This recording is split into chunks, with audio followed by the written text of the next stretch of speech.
A man looked at her and said bluntly, "I don't hire women with children." She didn't beg. She didn't cry. She simply said, "Give me 60 seconds." It was a winter evening in 1887, and no one at Black Ridge Ranch knew that the woman standing at the door with a 7-year-old child in her arms would be the only one who could save the entire ranch from collapse. This is the story of Evelyn Mercer, a woman no one wanted, but everyone needed. Hit a like, comment the city you're viewing from so I know how far this story has come, and don't leave, because the best part is yet to come.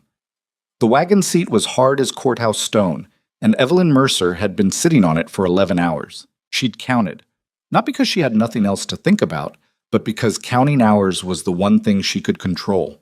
The miles falling away behind the wheels, the sky darkening from pale blue to bruised purple, the temperature dropping in that particular way it did on the high plains when winter wasn't threatening anymore. It was arriving. Lucy had fallen asleep somewhere around mile 40, her head wedged against Evelyn's hip, her breath making small white clouds that dissolved before they reached the canvas above them. The driver, an old man named Cutter who smelled of pipe tobacco and wet wool, had stopped talking around noon. That suited Evelyn fine. She had too much to think about, and not enough of it was good. The letter from Black Ridge Ranch had been precise. Cook needed. Room and board provided. Wages negotiable upon interview. Reply promptly to Cole Barrett, proprietor. She'd replied promptly. She'd listed her qualifications honestly. 12 years cooking professionally, 6 of them managing a hotel kitchen in Abilene, fluent in quantity preparation, experienced with preservation, willing to work the full seasonal calendar. She had not mentioned Lucy. Not out of deception, exactly. Out of calculation. She'd been turned down enough times to know that the mention of a child in a letter was the same as writing, "Don't bother reading further across the top of the page." She would explain in person. People were harder to dismiss face to face. That had been her reasoning, and she still believed it was sound reasoning. Whether Cole Barrett would agree was a different question entirely. Cutter pulled the horses up at the crest of a low ridge and pointed into the darkness below. "That's her," he said. Black Ridge. Evelyn looked. There were lights. 4 or 5 yellow squares of window lights scattered across what seemed like a considerable stretch of ground. A large main building, low and long. Outbuildings behind it, barely visible. Fences running off into the dark. A windmill standing still in the cold air. It was not impressive exactly, but it was solid. It looked like something a person had built carefully and meant to keep. "How far?" she asked. 10 minutes, maybe. Road gets rough near the bottom." Lucy stirred. "Are we there?" "Almost," Evelyn said. She put her hand on her daughter's head for a moment, feeling the warmth of her through the wool hat. "Fix your coat." The road did get rough near the bottom. The wagon lurched and tilted, and Lucy grabbed Evelyn's arm with both hands and didn't say anything, which was very Lucy. She didn't cry at things that were merely uncomfortable. She'd learned that early, and Evelyn wasn't entirely sure whether to be proud of that or sad about it. Probably both. Cutter brought the wagon to a stop in front of the main building. Before Evelyn could climb down, the front door opened and a man came out. He was tall. That was the first thing she noticed. Tall and broad across the shoulders, wearing a canvas jacket with the collar turned up. He was carrying a lantern and he held it up as he came toward the wagon, squinting against his own light. He looked to be somewhere in his late 30s, maybe 40, with the kind of face that had been weathered by outdoor work rather than age. Creased around the eyes, jaw set in a way that suggested it was often set that way. He stopped when the lantern light reached the wagon and he saw Evelyn. Then he saw Lucy. There was a pause. Not long, but long enough. "Mrs. Mercer," he said. It wasn't a question exactly. More like a man confirming something he was already regretting. "Mr. Barrett," she said. She climbed down without waiting for help, which wasn't pride so much as habit. She hadn't had anyone to help her down from wagons for 2 years, and waiting for help from someone who might not offer it was just an efficient way to feel worse about things. She reached up and helped Lucy down. "This is my daughter Lucy. She's 7. Cole Barrett looked at the child for a moment. Then he looked at Evelyn. His expression was not angry, which she'd prepared herself for. It was something more complicated than that, a kind of flat, careful neutrality that people wore when they were thinking something they hadn't decided yet whether to say. "Your letter didn't mention a child," he said. "No," Evelyn agreed. "It didn't." Another pause. Cutter was already unhitching the horses, making himself very busy and very far away in the way of a man who recognized the opening notes of a disagreement and wanted no part of it. I don't run a family operation, Cole said. I run a working ranch. I've got 11 men here. The kitchen is a working kitchen, not a household. I understand that. A child would be a disruption. She won't be, Evelyn said. Lucy is quiet, she's self-sufficient, and she's been in working environments since she was 4. She won't bother your men, and she won't get in anyone's way. You can't know that. I can, actually. I know my daughter. She heard the edge in her own voice and made herself soften it slightly, not because she was backing down, but because sharpness wasn't going to serve her here. Mr. Barrett, I understand this isn't what you expected. I'm asking for 60 seconds to tell you what I can do for this ranch, and then you can make whatever decision you think is right. He looked at her for a long moment. The lantern light moved in the wind, throwing shadows across his face. Then he said, 60 seconds. I've been cooking professionally since I was 19. I ran the kitchen at the Harlow Hotel in Abilene for 6 years. 60 covers at breakfast, 90 at dinner, 7 days a week, for 4 of those years with an understaffed crew and a budget that was cut twice. I know how to feed working men, how to make a dollar stretch without making the food suffer, how to manage provisions for a full winter, and how to run a kitchen so it doesn't create problems for the rest of a working operation. I'm not asking you to take a chance on an unknown. I'm asking you to look at my references, which are in that bag, and make your decision based on what's actually in front of you. He said nothing for a moment. What happened to your husband? He asked. It wasn't what she'd expected him to say. He died, she said, 18 months ago, fever. I'm sorry. So was I. She didn't say it coldly, just honestly. Cole Barrett looked at Lucy again. The girl was standing very still beside her mother, holding her small bag with both hands, looking at the ranch owner with the kind of direct, measuring look that children sometimes had, unfiltered and completely unintimidated. He seemed to notice the look because something in his expression shifted slightly. Kitchen's through the main house, he said. You can look at it tonight. I'll give you a week's trial. If the men are satisfied and the operation runs clean, we'll talk about terms. That's fair, Evelyn said. There's a small room off the kitchen. It's used for storage right now, but there's space enough. You and the girl can have it for the week. Thank you. He turned and started back toward the door, then stopped and turned back part way.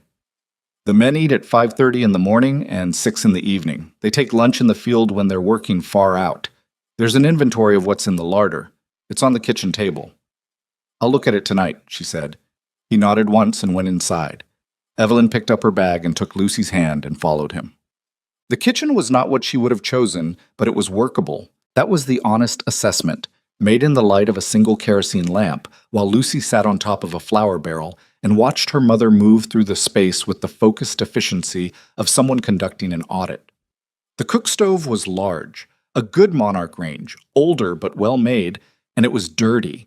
The grates were clogged with ash, the warming oven had a residue she didn't want to think too hard about, and the firebox door had a warped hinge that would need to be dealt with. The work surfaces were adequate. The hanging pot rack had gaps where pieces were missing. The floor hadn't been properly scrubbed in what she estimated was several months. But the bones were good. The space was arranged logically. The larder off the back was generous in size, even if its current contents were in no particular order. And there was an exterior door to the wood supply, which meant she wouldn't have to carry logs through the main house. Whoever had designed this kitchen had known what they were doing, even if whoever had been using it recently hadn't. She found the inventory on the table, as promised. She read it carefully. Then she read it again. Mama, Lucy said. Is he mean? The tall man? Evelyn considered this. No, she said. I don't think he's mean. I think he's used to things being a certain way, and he didn't expect us. He looked at me funny. He wasn't sure what to make of you. Because I'm a kid? Because you weren't part of his plan. She set the inventory down and looked at her daughter. People don't always know what to do when something doesn't fit their plan. That doesn't mean they're unkind. It just means they need a little time. Lucy thought about this. Do you think he'll let us stay? That depends on us, Evelyn said. Not on him. She rolled up her sleeves and found a bucket and went to work on the stove. She was up before 4. She hadn't slept more than 2 hours, but she'd learned years ago that sleep was a negotiable commodity when there was work to be done. And tonight there was a great deal of work to be done. She'd spent 3 hours cleaning the stove and the work surfaces, reorganizing the larder by category and frequency of use, identifying what was missing, and sketching out a rough menu plan for the first week based on what was actually available. She'd found several things of interest during the reorganization. 4 tins of sardines that had been buried behind a sack of cornmeal, a partial wheel of good hard cheese that someone had wrapped incorrectly, and which was drying out but salvageable, dried apples, and ties behind a box of rusted nails that had no business being in a kitchen larder, a glass jar of rendered beef tallow that would make her biscuit making considerably easier than she'd anticipated. She'd also found the supply ledger tucked behind a row of canned tomatoes, as though it had been put there rather than misplaced. She'd looked at it for a long time. She'd set it aside. There would be time for that later. By 4:15, she had the firebox going and the stove beginning to heat. By 4:30, she had a pot of coffee on and cornbread batter mixed. By 5, she had 6 dozen biscuits in 2 stages of preparation, a pot of dried pinto beans that had been soaking since midnight now simmering with salt pork and onion, a pan of thick-sliced side bacon laid out and ready, and a large iron skillet heating on the back burner for eggs. She'd found a crock of butter that was acceptable, a tin of sorghum, and a jar of preserved plum preserves that someone had put up last summer and apparently forgotten entirely. At 5:15, she heard the first stirrings from the bunkhouse. At 5:20, a knock at the kitchen door. She opened it. The man standing there was short and wiry, somewhere around 50, with a face like a walnut and eyes that moved quickly. He had his hat in his hands. He looked past her into the kitchen and visibly registered the smell. The coffee, the bacon, the biscuits just pulled from the oven. And something happened in his expression that was not quite surprise and not quite relief, but something in between. "Ma'am," he said, "I'm Hector. I do for Mr. Barrett around the house. Usually I put the coffee on." "I've got it," she said. "Come in. Is there a serving arrangement? Do the men come to the kitchen, or is there a dining area?" "There's a room off the main hall. Long table. We eat in there." "Show me and we'll get it set up." His name was Hector Vega, she learned in the next few minutes, and he had worked for Cole Barrett for 9 years. He was not unfriendly, but he was watchful, the way of a person who had learned to see which way a thing was going to fall before committing to catching it. He showed her the dining room, which was plain and functional and had a long pine table that could seat 14, and he helped her carry the serving pieces without being asked, which she noted. "How many men today?" she asked. 11, counting Mr. Barrett." "Well, 11 and 2. He glanced toward the kitchen, where Lucy was now awake and sitting at the small prep table with a piece of bread Evelyn had cut for her. "I guess 12 and a half. 11 and 2 is fine," Evelyn said.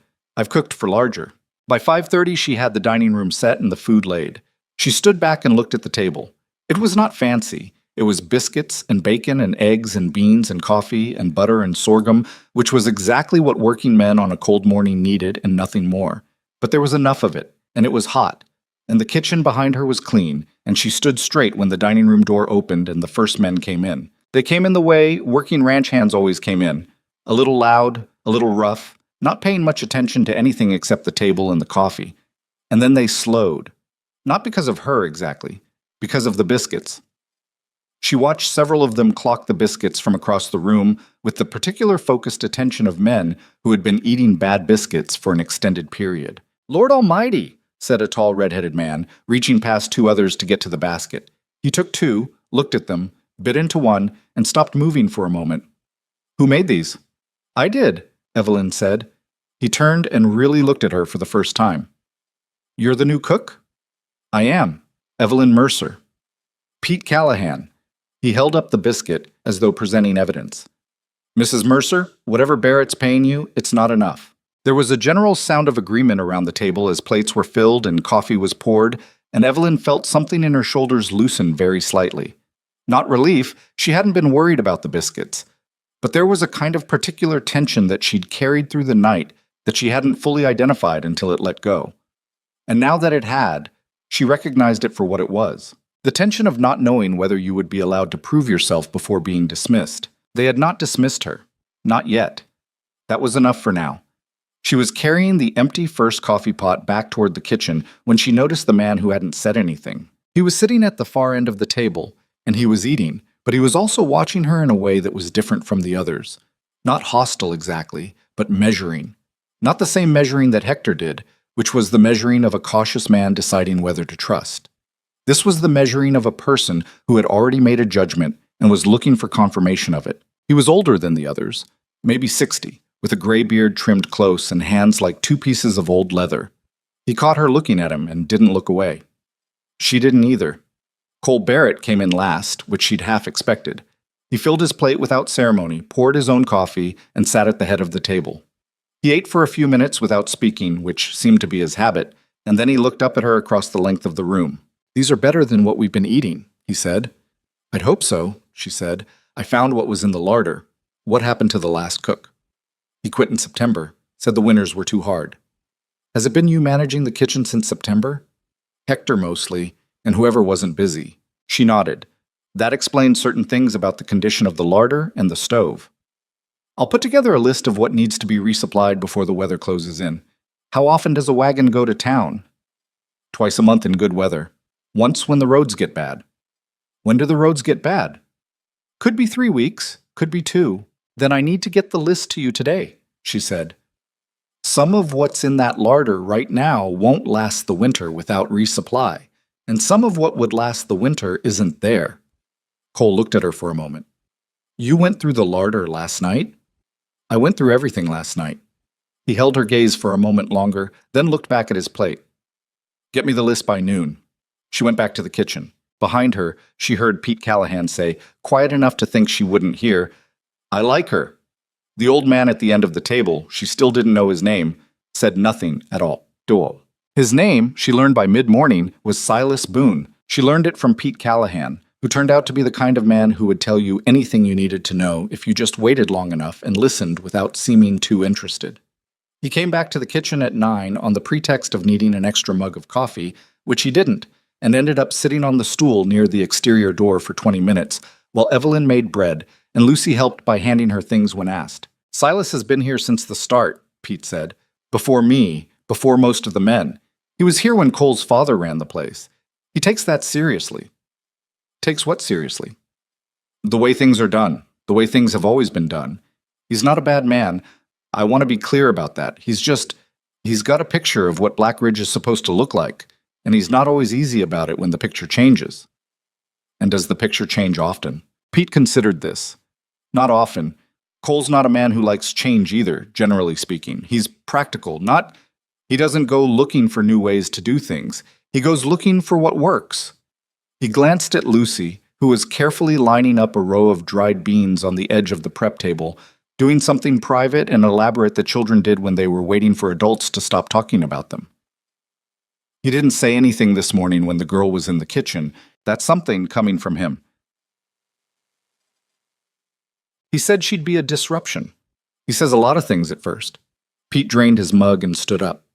"Last cook he had before the one who quit, a man named Gould, that man could barely boil water. We ate bad food for 2 years because Cole wanted someone who fit the job description he had in his head. Finally got bad enough that the men started losing patience." He set the mug on the counter. "These biscuits, though. These biscuits are going to help your case considerably." "My case isn't about biscuits," Evelyn said. "No," Pete agreed, "but biscuits don't hurt." After he left, Lucy looked up from her beans. "What's a case?" "A reason," Evelyn said. "Like an argument for something." "Are you arguing?" "Not yet. Bob." She had the supply list done by 11 and put it on Cole's desk herself after asking Hector where the office was. She did not wait to be given permission. The office was a room off the main hall with the door open, and the desk had a clear space on one corner, and leaving the list required approximately 30 seconds. She had used those 30 seconds to observe that the office contained, in addition to the desk and 2 chairs, a set of shelves with ledger books, a county map pinned to the wall, and a corkboard covered with papers that included what appeared to be land survey documents. She did not study those, but she registered them. Lunch was not a formal meal. The men who were out working took sandwiches and cold biscuits, and the 2 men who came back to the main building at noon got soup and bread and ate in the kitchen without ceremony. Evelyn used the midday quiet to begin her preparation for dinner and to think about the supply ledger she'd found behind the tomatoes. She hadn't mentioned it to Cole. She wasn't sure yet whether she should. What she'd seen in it was not necessarily her business.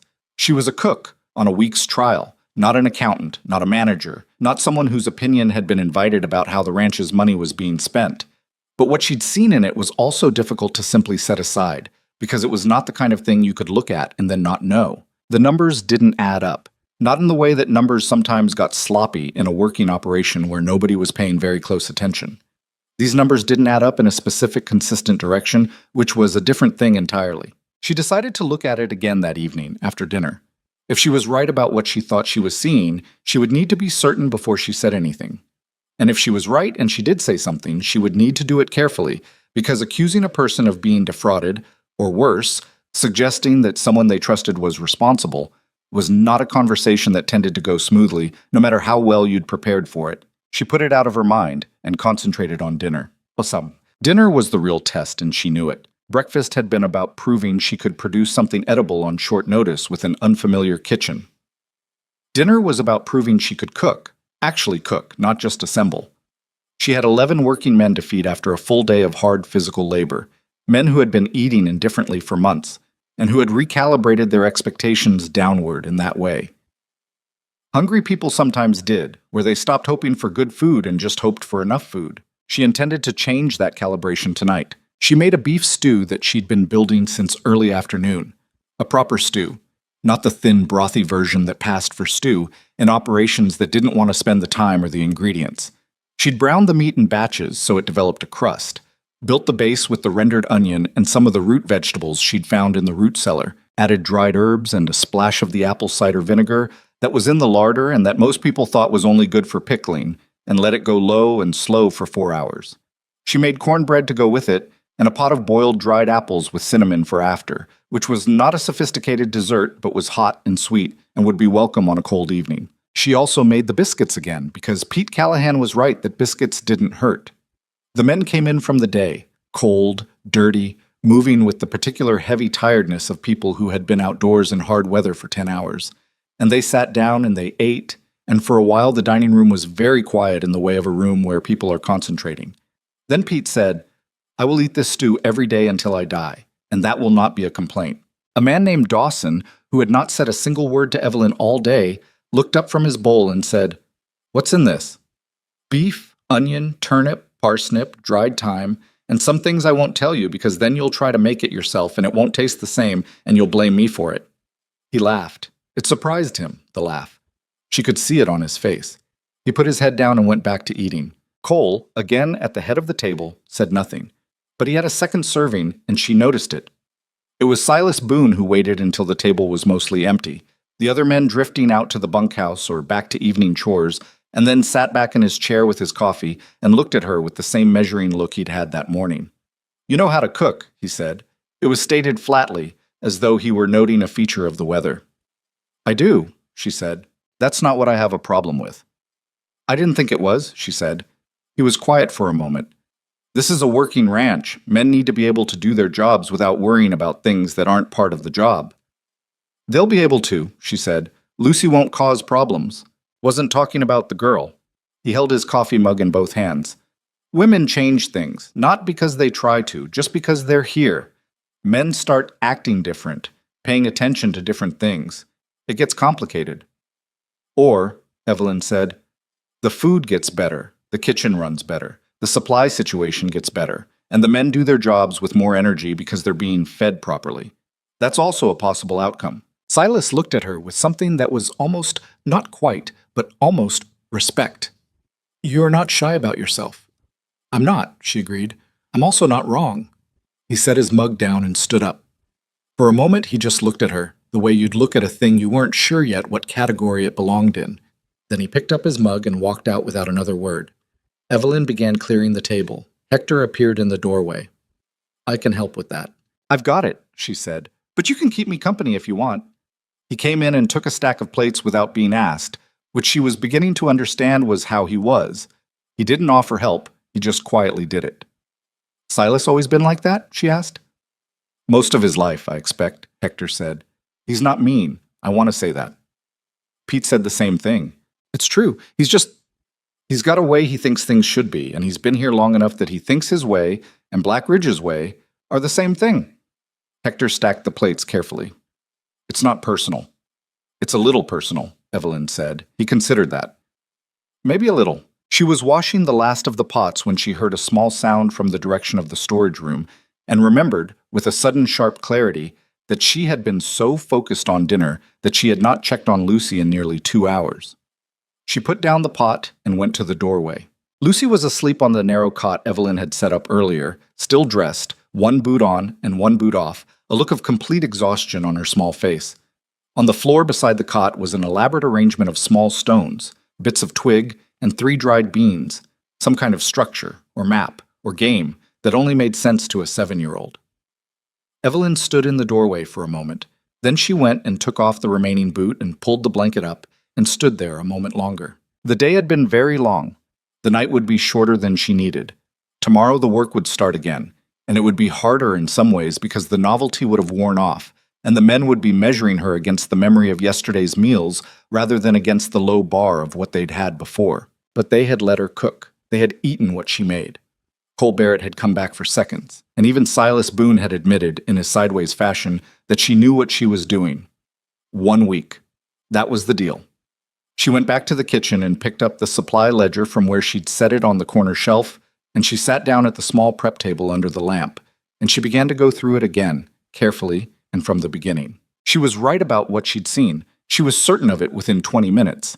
The question of what to do about it was more complicated, and she sat with it for a long time while the kitchen ticked and cooled and the wind moved outside, and Lucy slept in the small room off the back, dreaming whatever a 7-year-old dreamed on the first night in a strange new place that might or might not become home. The supply list came back from town with 2 items crossed off. Evelyn stood in the kitchen doorway holding the revised list and read the notation in Cole Barrett's handwriting, not available until spring, substitute as needed, and felt the particular frustration of a person who has already planned around the items in question. Smoked ham hocks and a specific grade of cornmeal. Not catastrophic. She could work around both. But she filed away the information that Cole's system of supply annotation was to cross things off and write substitute as needed without suggesting what the substitution might be, which told her something about how the kitchen had been managed up to now.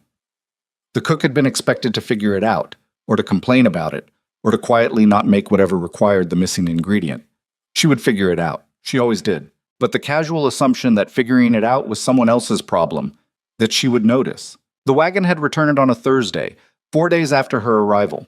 In those 4 days, she had settled into a routine with the particular efficiency of a person who understood that routine was the skeleton of a working kitchen, that without it, everything became improvisation, and improvisation at scale was exhausting and unreliable.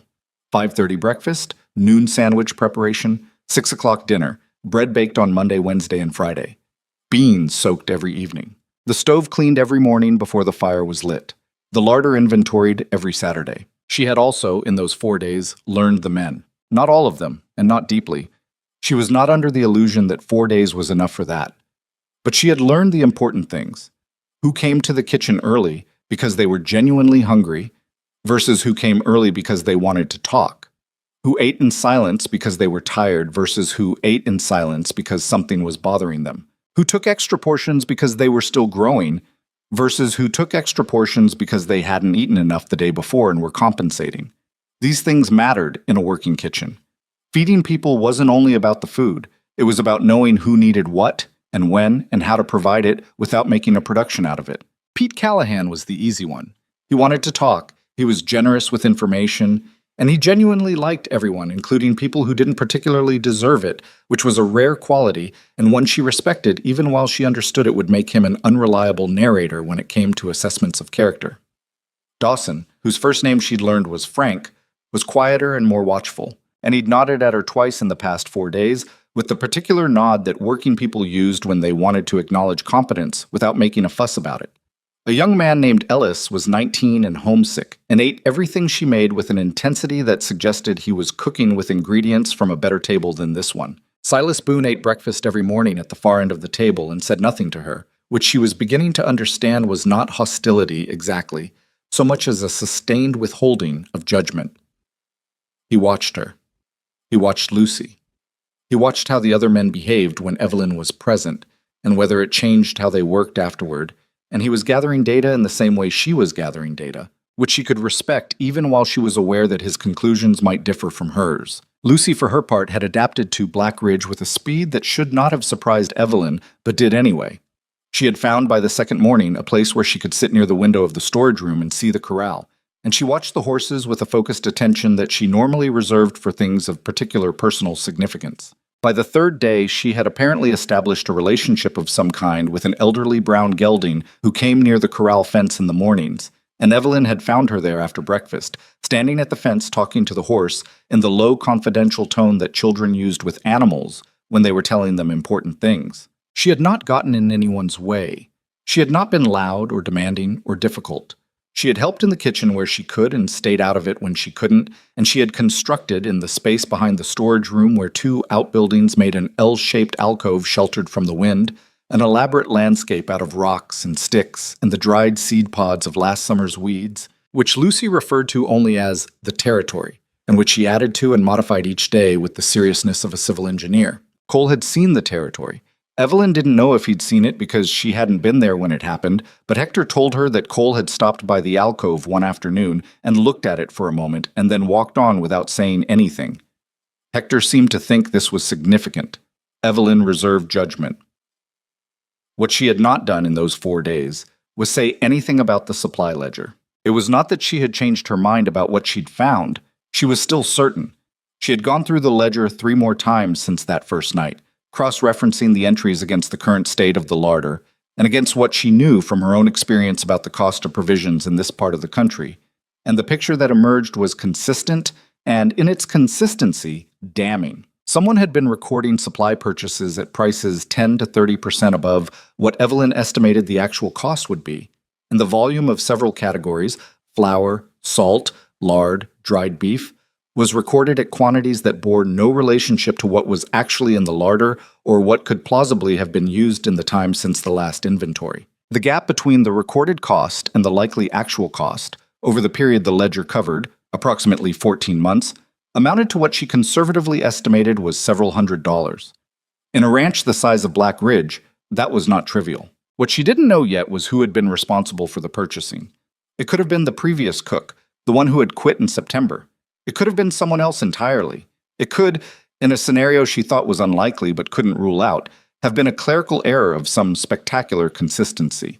She needed more information before she said anything to Cole Barrett, because the kind of information she was sitting on could cause serious harm if she brought it forward carelessly, and she was not a careless person. So she watched and she waited, and she fed 11 men 3 times a day, and she learned the kitchen and the ranch and the rhythms of both, and she let the week settle around her like weather.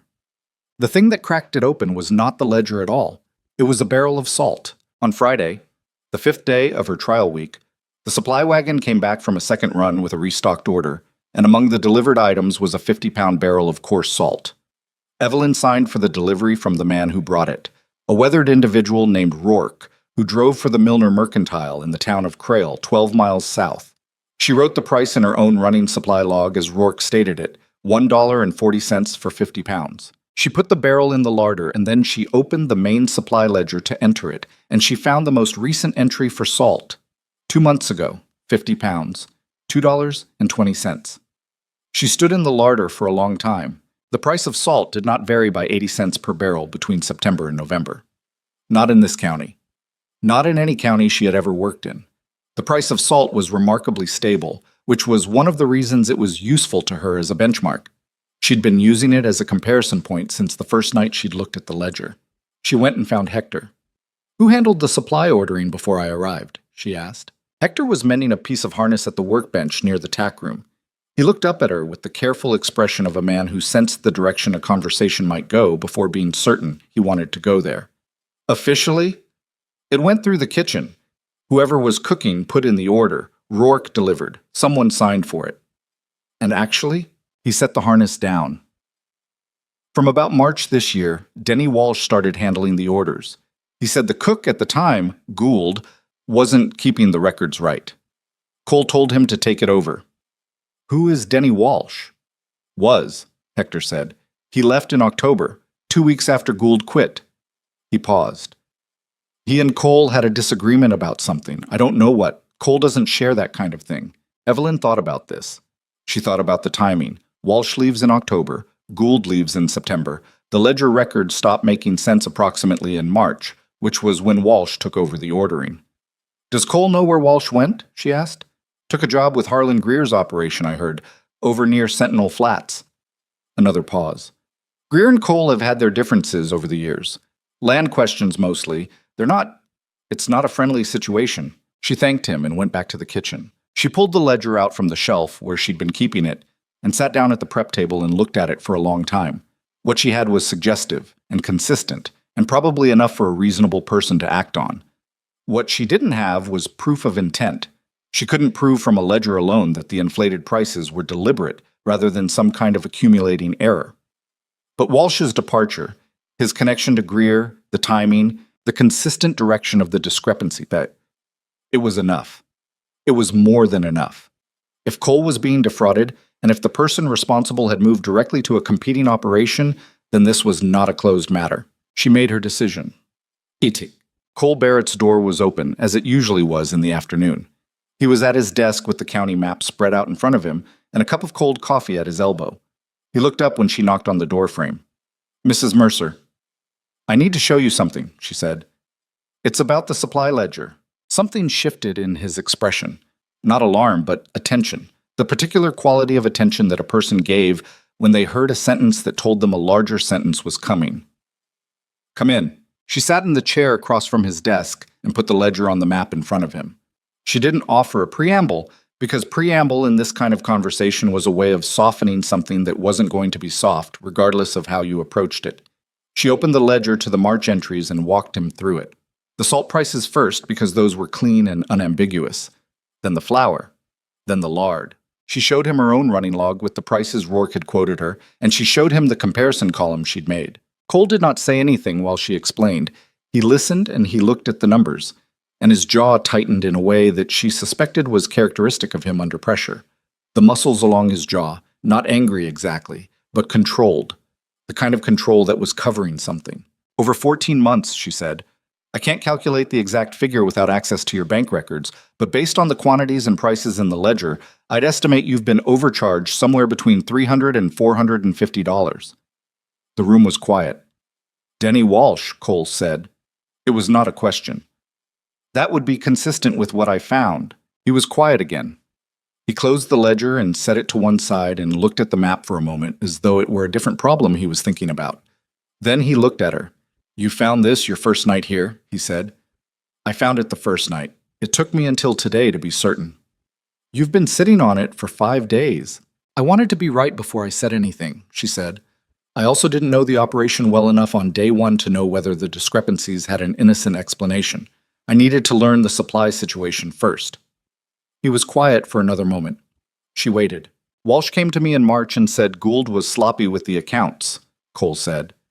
He was talking in the flat, recounting tone of a man re-examining something he'd believed without examining. Said he'd found several supplier errors that had cost us money, and he wanted to handle the ordering directly going forward. I let him. A beat. He had access to the accounts. Yes. He left 2 weeks after Gould quit. October, Evelyn confirmed. And he went to Harlan Greer's operation, according to Hector. The name landed in the room with a particular weight. Cole looked at her sharply for the first time since she'd started talking. "Hector told you about Greer?" He mentioned there was a land dispute. Cole stood up from the desk and went to the window and looked out at the yard for a moment. She could see the tension in his back, the set of his shoulders, the way he stood with his weight slightly forward, as though he were bracing against something. "Greer's been trying to acquire the eastern section of Black Ridge for 4 years. I've refused every offer. Last spring he filed a legal challenge on the survey boundary of that section, claimed the original survey was improperly recorded. We've been fighting that in court since April." She absorbed this, and Walsh moved directly from your employ to Greer's. "Which I knew," Cole said. He turned from the window. His face was carefully contained, which she was beginning to understand was how he looked when he was genuinely angry. Not loud, not demonstrative, just very still and very controlled. "What I didn't know was that he'd spent 6 months stealing from me before he left.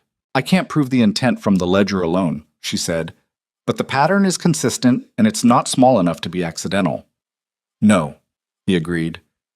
"It's not." He came back to the desk and sat down. He looked at the ledger, then at her. "You've been here 5 days. 6, counting the night of arrival. And you found this." "I found it because I reorganized the larder, and the numbers didn't match what was there. It wasn't difficult to find if you were paying attention to the inventory." The inventory, Cole said, and there was something in his voice she couldn't quite categorize. Not sarcasm, but something dry and a little bleak. No one was paying attention to the inventory. No, she said. I noticed. He picked up the ledger and held it. Then he set it down again. I'll need to take this to my attorney. He's handling the Greer case. If Walsh is connected to both situations, that's relevant. I thought it might be. Cole looked at her steadily for a moment. She met his gaze and didn't look away, which she'd noticed he paid attention to. He was a man who registered how people responded to his directness, whether they held or deflected. Your trial weekend Sunday, he said. Yes, I'd like to extend it. Not because I'm uncertain about the cooking, that's settled, but because I want to understand the full extent of what Walsh did to the accounts, and you clearly understand the supply records better than I do. I'm a cook, she said, not an accountant. You're also apparently better at reading numbers than anyone else who's been through that kitchen in the past year. He leaned back slightly. I'm not asking you to do my bookkeeping. I'm asking you to stay on, as cook, with your full wages, and to help me understand what I'm looking at if I need a second set of eyes on the supply records. She thought about it for a moment. Not because she was uncertain about the answer, but because she wanted him to know she was making a considered decision rather than just saying yes to the first offer of stability she'd been given in 18 months. All right, she said. He nodded. The room off the kitchen, but you and Lucy can keep it. If you want better accommodations over the winter, we can discuss that. The room is fine, she said. It's warmer than I expected. It backs onto the stove chimney. I know, that's why it's warm. There was a brief pause, and then something moved across his face that wasn't quite a smile, but was in the same vicinity. You've checked everything, he said. It's a habit, she said. She picked up her running supply log and stood. One more thing. The second barrel of lard in the larder, the one with the green mark on the lid, the weight is low. Either it was short when it was delivered, or some was removed and not accounted for. I'd check what it was billed at before you closed the ledger review. She left him with the ledger and went back to the kitchen. That evening's dinner was pot roast, which she'd started that morning, and the smell had been building in the main house all day with the patience of something that knew it was worth the wait. She served it with roasted root vegetables and the last of the week's bread and a pot of strong coffee that she kept refilled without being asked, because she'd noticed that on cold Friday evenings, the men drank more coffee than usual, and she'd rather anticipate that than run short. The dining room was a different place than it had been 6 days ago. She wasn't sure exactly when the change had happened.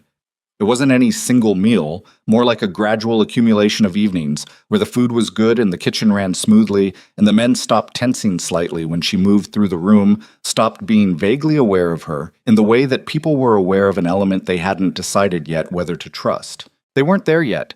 She didn't have their full confidence. She knew that.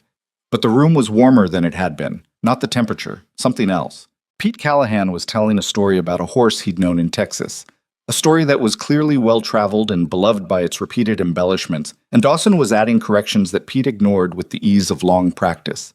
Ellis was eating with the focused devotion of the young and hungry. 3 other men whose names she'd learned in the past few days were arguing about something to do with fence line that she didn't fully follow. Hector was eating quietly near the door, the way he usually did. Silas Boone was at the end of the table. He had finished eating and was drinking coffee, and he was watching the room with the expression she'd come to think of as his default, assessing, slightly removed, not unkind but not warm either. He was watching Lucy. Lucy had started coming to the dining room for dinner on the 3rd day, at Evelyn's suggestion, because it was warmer than the kitchen, and because Evelyn had determined, after careful observation, that the men were not going to be made uncomfortable by a 7-year-old eating quietly at the end of the bench. She sat near her mother's end of the room, ate what she was given, and did not speak unless spoken to, which was not Evelyn's rule but Lucy's own apparently self-imposed standard for new environments. When she was comfortable somewhere, she talked constantly. In places where she wasn't sure yet, she watched and waited, which was, Evelyn reflected, probably a trait she'd picked up from watching her mother do it. Tonight Ellis had, apparently feeling bold or perhaps just lonely, asked Lucy what she'd been building in the alcove. Lucy had looked at him for a moment with the measuring look she used on new people. Then she'd said, "It's a ranch, but it's mine." Several men had looked up from their plates. "What kind of ranch?" Ellis asked. "The kind where I decide everything," Lucy said. Pete Callahan had laughed, loud and genuine, and the laugh had traveled around the table like warmth, and even Frank Dawson had smiled in the small, contained way of a man who was careful about how much of himself he showed. Silas Boone had not laughed, but he had looked at the child with an expression that was different from his usual one, less closed, less appraising. Something more like the look of a person who has heard something unexpected and is sitting with the surprise of it. After dinner, when his room was clearing, Evelyn was gathering serving dishes and she became aware of Silas still in his chair. She didn't address him directly. She'd found that with him, it was better to let him come to whatever he was going to say in his own time rather than prompt it. He said, "The stew last Tuesday. What was the herb in it?" She looked over at him. "Dried thyme and a little dried marjoram. The marjoram's from a tin in the back of the larder. It's old, but it still has something." "My mother used marjoram," he said. She waited. He didn't say anything else. He picked up his mug and stood up and left the room with the deliberate unhurriedness of a man who'd said exactly what he intended to say, no more. Evelyn carried the serving dishes to the kitchen and thought about that. The second week was harder than the first, not because anything went wrong in the kitchen.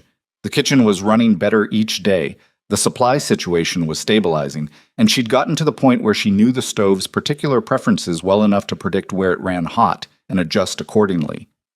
The work itself was, in the way that competent work usually was, becoming easier.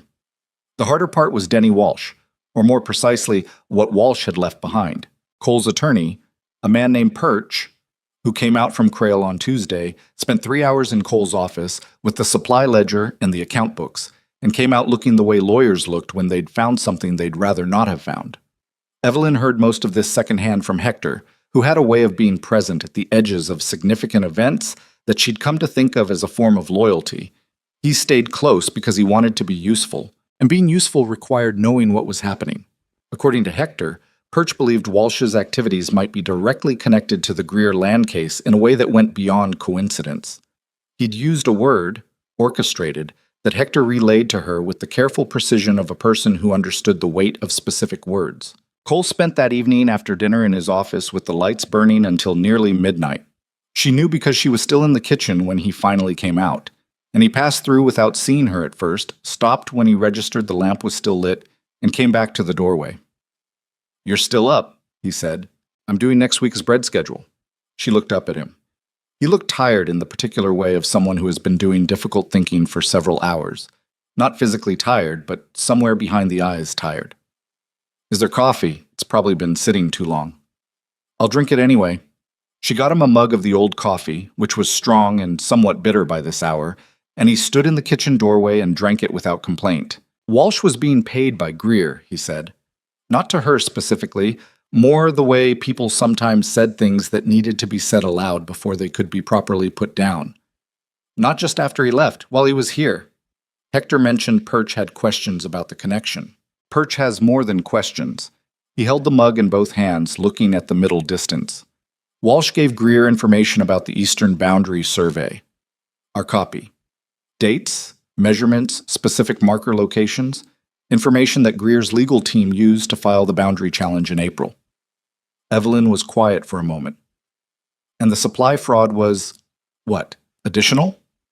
Supplemental income, Cole said. It came out dry as ash. Taking from me twice, once for Greer, once for himself. "I'm sorry," she said. She meant it without qualification. He looked at her then, really looked at her, in a way that was different from the assessing, careful way he usually looked at things. More direct, less filtered. "If you hadn't found the ledger, it would have been found eventually," she said. Maybe. Walsh was careful. He might have been careful enough for long enough that it didn't matter when it was found. He drank the rest of the coffee. "You found it in one night." "I found something suspicious in one night," she said. "It took 5 more days to know what I was looking at." He set the mug on the counter. "It's going to complicate the legal case. Perch says it could help us.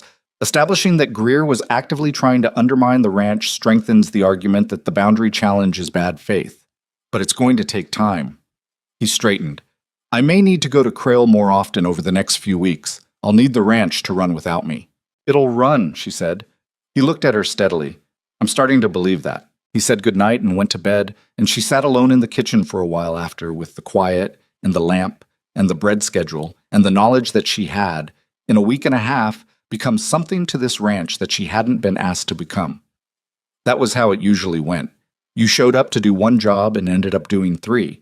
Not because anyone expected it of you, but because you couldn't look at a problem and walk away from it. That was a quality that had served her well and exhausted her in equal measure for most of her adult life. She finished the bread schedule and banked the fire and went to check on Lucy. Her daughter was asleep, as usual, but tonight she had a small stone on the pillow beside her, one of the rocks from the territory, rounded and pale, that she'd apparently brought in from the alcove. Evelyn moved it gently to the windowsill so it wouldn't be lost in the bedclothes, and stood there a moment in the dark. They were not home yet. She understood that clearly. A week and a half was not home. The room off the kitchen was not home.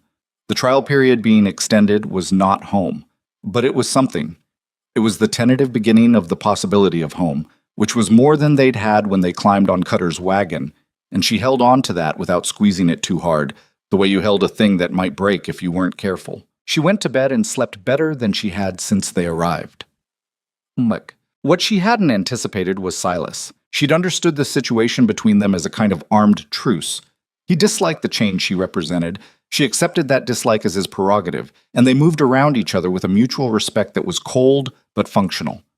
She told herself that was enough, that you couldn't win everyone, and the men who mattered, the ones she needed to work alongside every day, were already on side, and Silas was one man with a historical grievance against change in general, and that was a problem she didn't need to solve. She'd misjudged the situation. On the Thursday of her second week, she came around the corner of the main building to find Silas talking to three of the younger hands, Ellis among them, in the low, unhurried tone of a man who talked to younger men regularly and knew they were listening. She caught the end of it. Not saying she doesn't know how to cook. She does. But this is a working outfit, and there are things that change when a woman's around. You start thinking about different things. You start acting different. That's not how a ranch runs clean. Ellis saw Evelyn first. His face did a complicated thing, a flash of guilt, then a kind of miserable neutrality. Silas turned and looked at her without particular embarrassment. He was not the kind of man who said things behind people's backs in order to hide them. "Mr. Boone," she said. She kept her voice even. "If you've got a concern about how I'm affecting this operation, I'd rather you say it to me." "I just did," he said. "More or less. More or less isn't the same thing." She came a few steps closer. The three younger men were doing their best to be elsewhere while being physically present. "You think my being here changes how the men work?" "I know it does. I've seen it before." "When?" He looked at her. He hadn't expected the question. "When have you seen it before?" she said. "Here, specifically. What changed?" A pause. "It's not about here specifically. Then it's about somewhere else.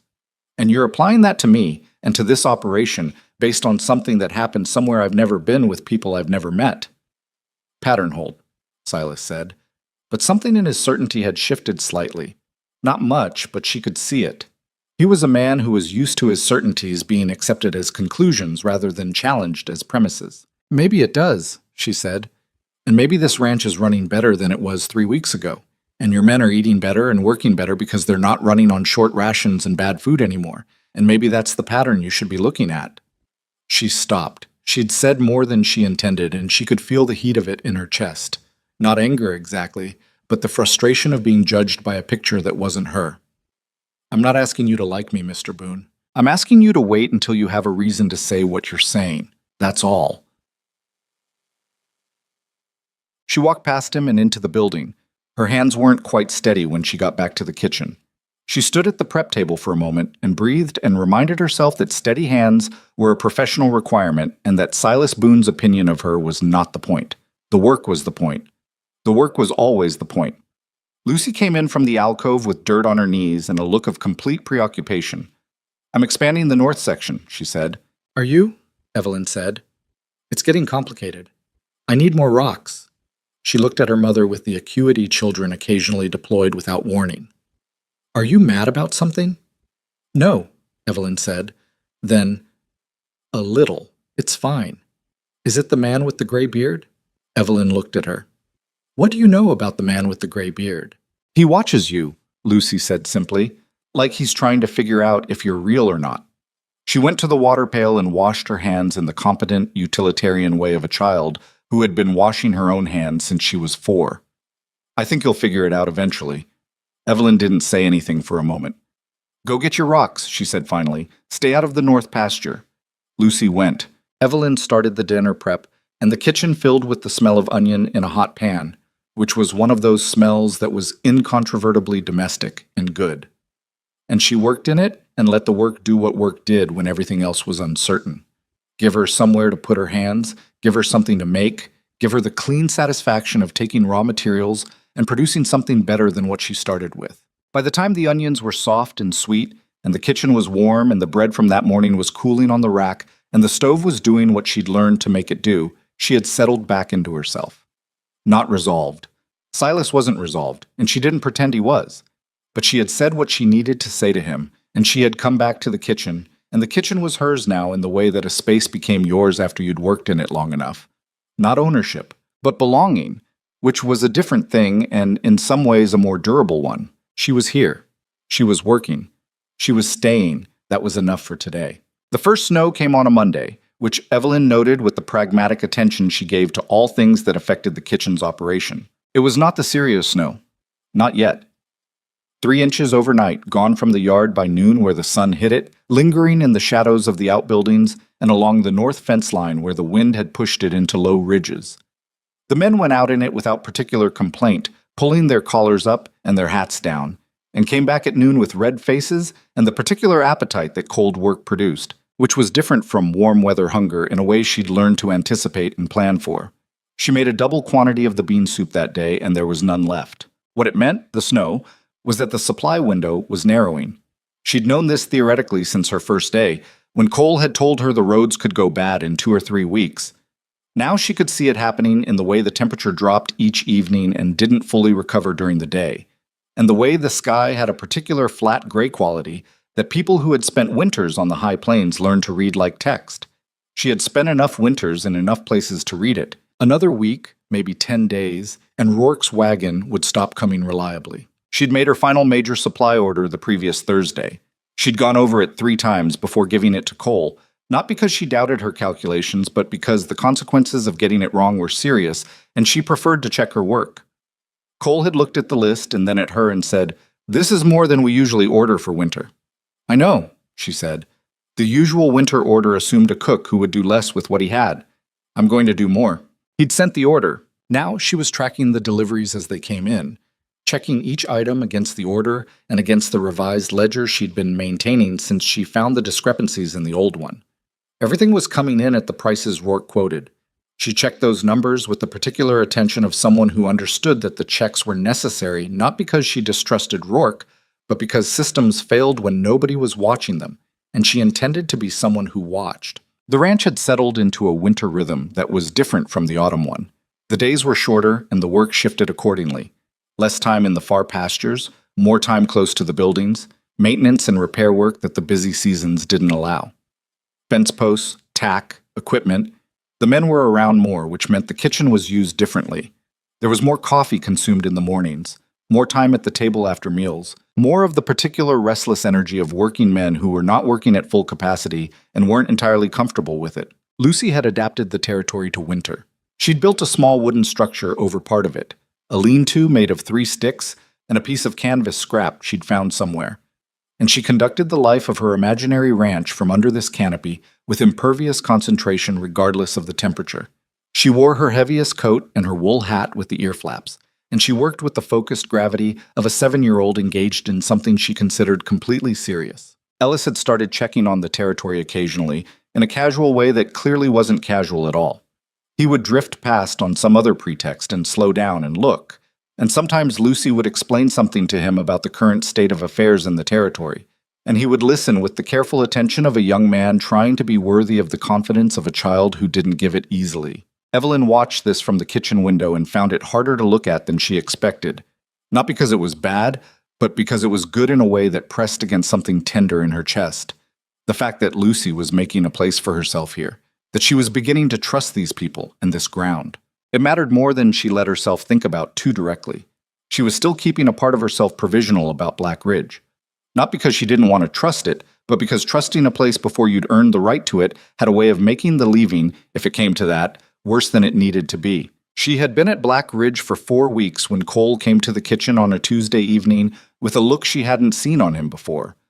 Not the controlled containment of his usual concern, but something sharper and more unsettled. "I have to go to Crail," he said. "Day after tomorrow. Perch needs me there for a hearing. Greer's legal team has filed a new motion, and the judge wants both parties present." He set his hat on the counter, a gesture that meant he intended to talk for more than 30 seconds. "I don't know how long it will take. Could be 2 days. Could be a week, depending on how the judge rules on the motion." "All right," Evelyn said. The ranch?" "Will run," she said. "What does the crew need from me while you're gone?" He looked at her for a moment. She'd noticed he did this.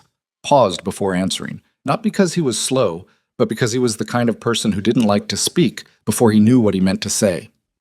"The north pasture fence has 2 sections that need replacing before the heavy snow comes. Frank Dawson is going to manage that. There's a shipment of hay coming from Terrell's operation on Friday if the roads hold. Pete knows to receive it. The horses need their winter shoes. Hector can do most of them, but the 2 yearlings will need the farrier, and he's coming Saturday. I'll make sure everyone's fed and the house is running," she said. "Anything else I should know about?" He hesitated for a fraction of a second. "Greer's motion. Perch says it's an attempt to invalidate the original land survey entirely. Not just challenge the boundary. Invalidate the survey on the grounds that the surveyor who conducted it wasn't properly licensed at the time." He said this in the flat tone he used when the content of a sentence was something he found genuinely difficult.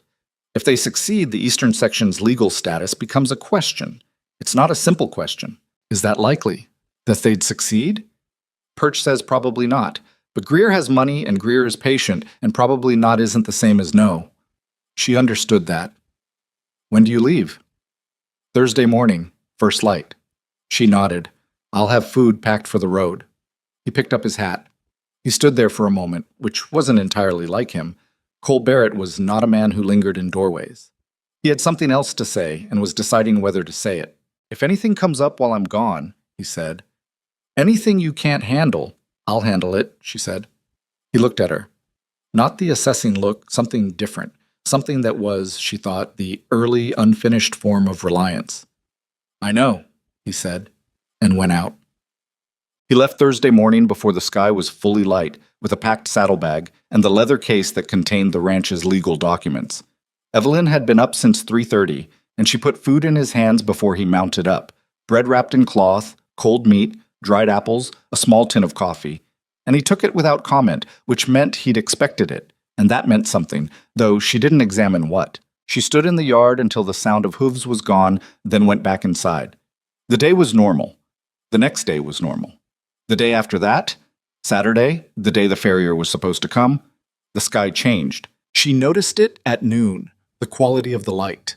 She'd been outside checking on the hay delivery, which had arrived Friday afternoon as promised, and she looked up and the sky had that particular color that she associated with the worst kind of winter weather.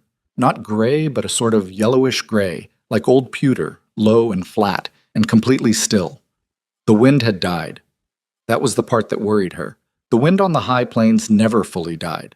When it did, it was because something was coming that would bring its own wind. She went to find Frank Dawson. He was in the tack room with 2 other men, working on a saddle that needed resoling.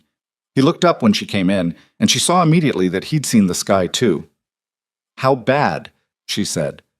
Dawson considered this in the careful way of a man who understood the difference between accurate and alarmist. "Bad enough. It's got the feel of a real one, not just snow." "Tonight?"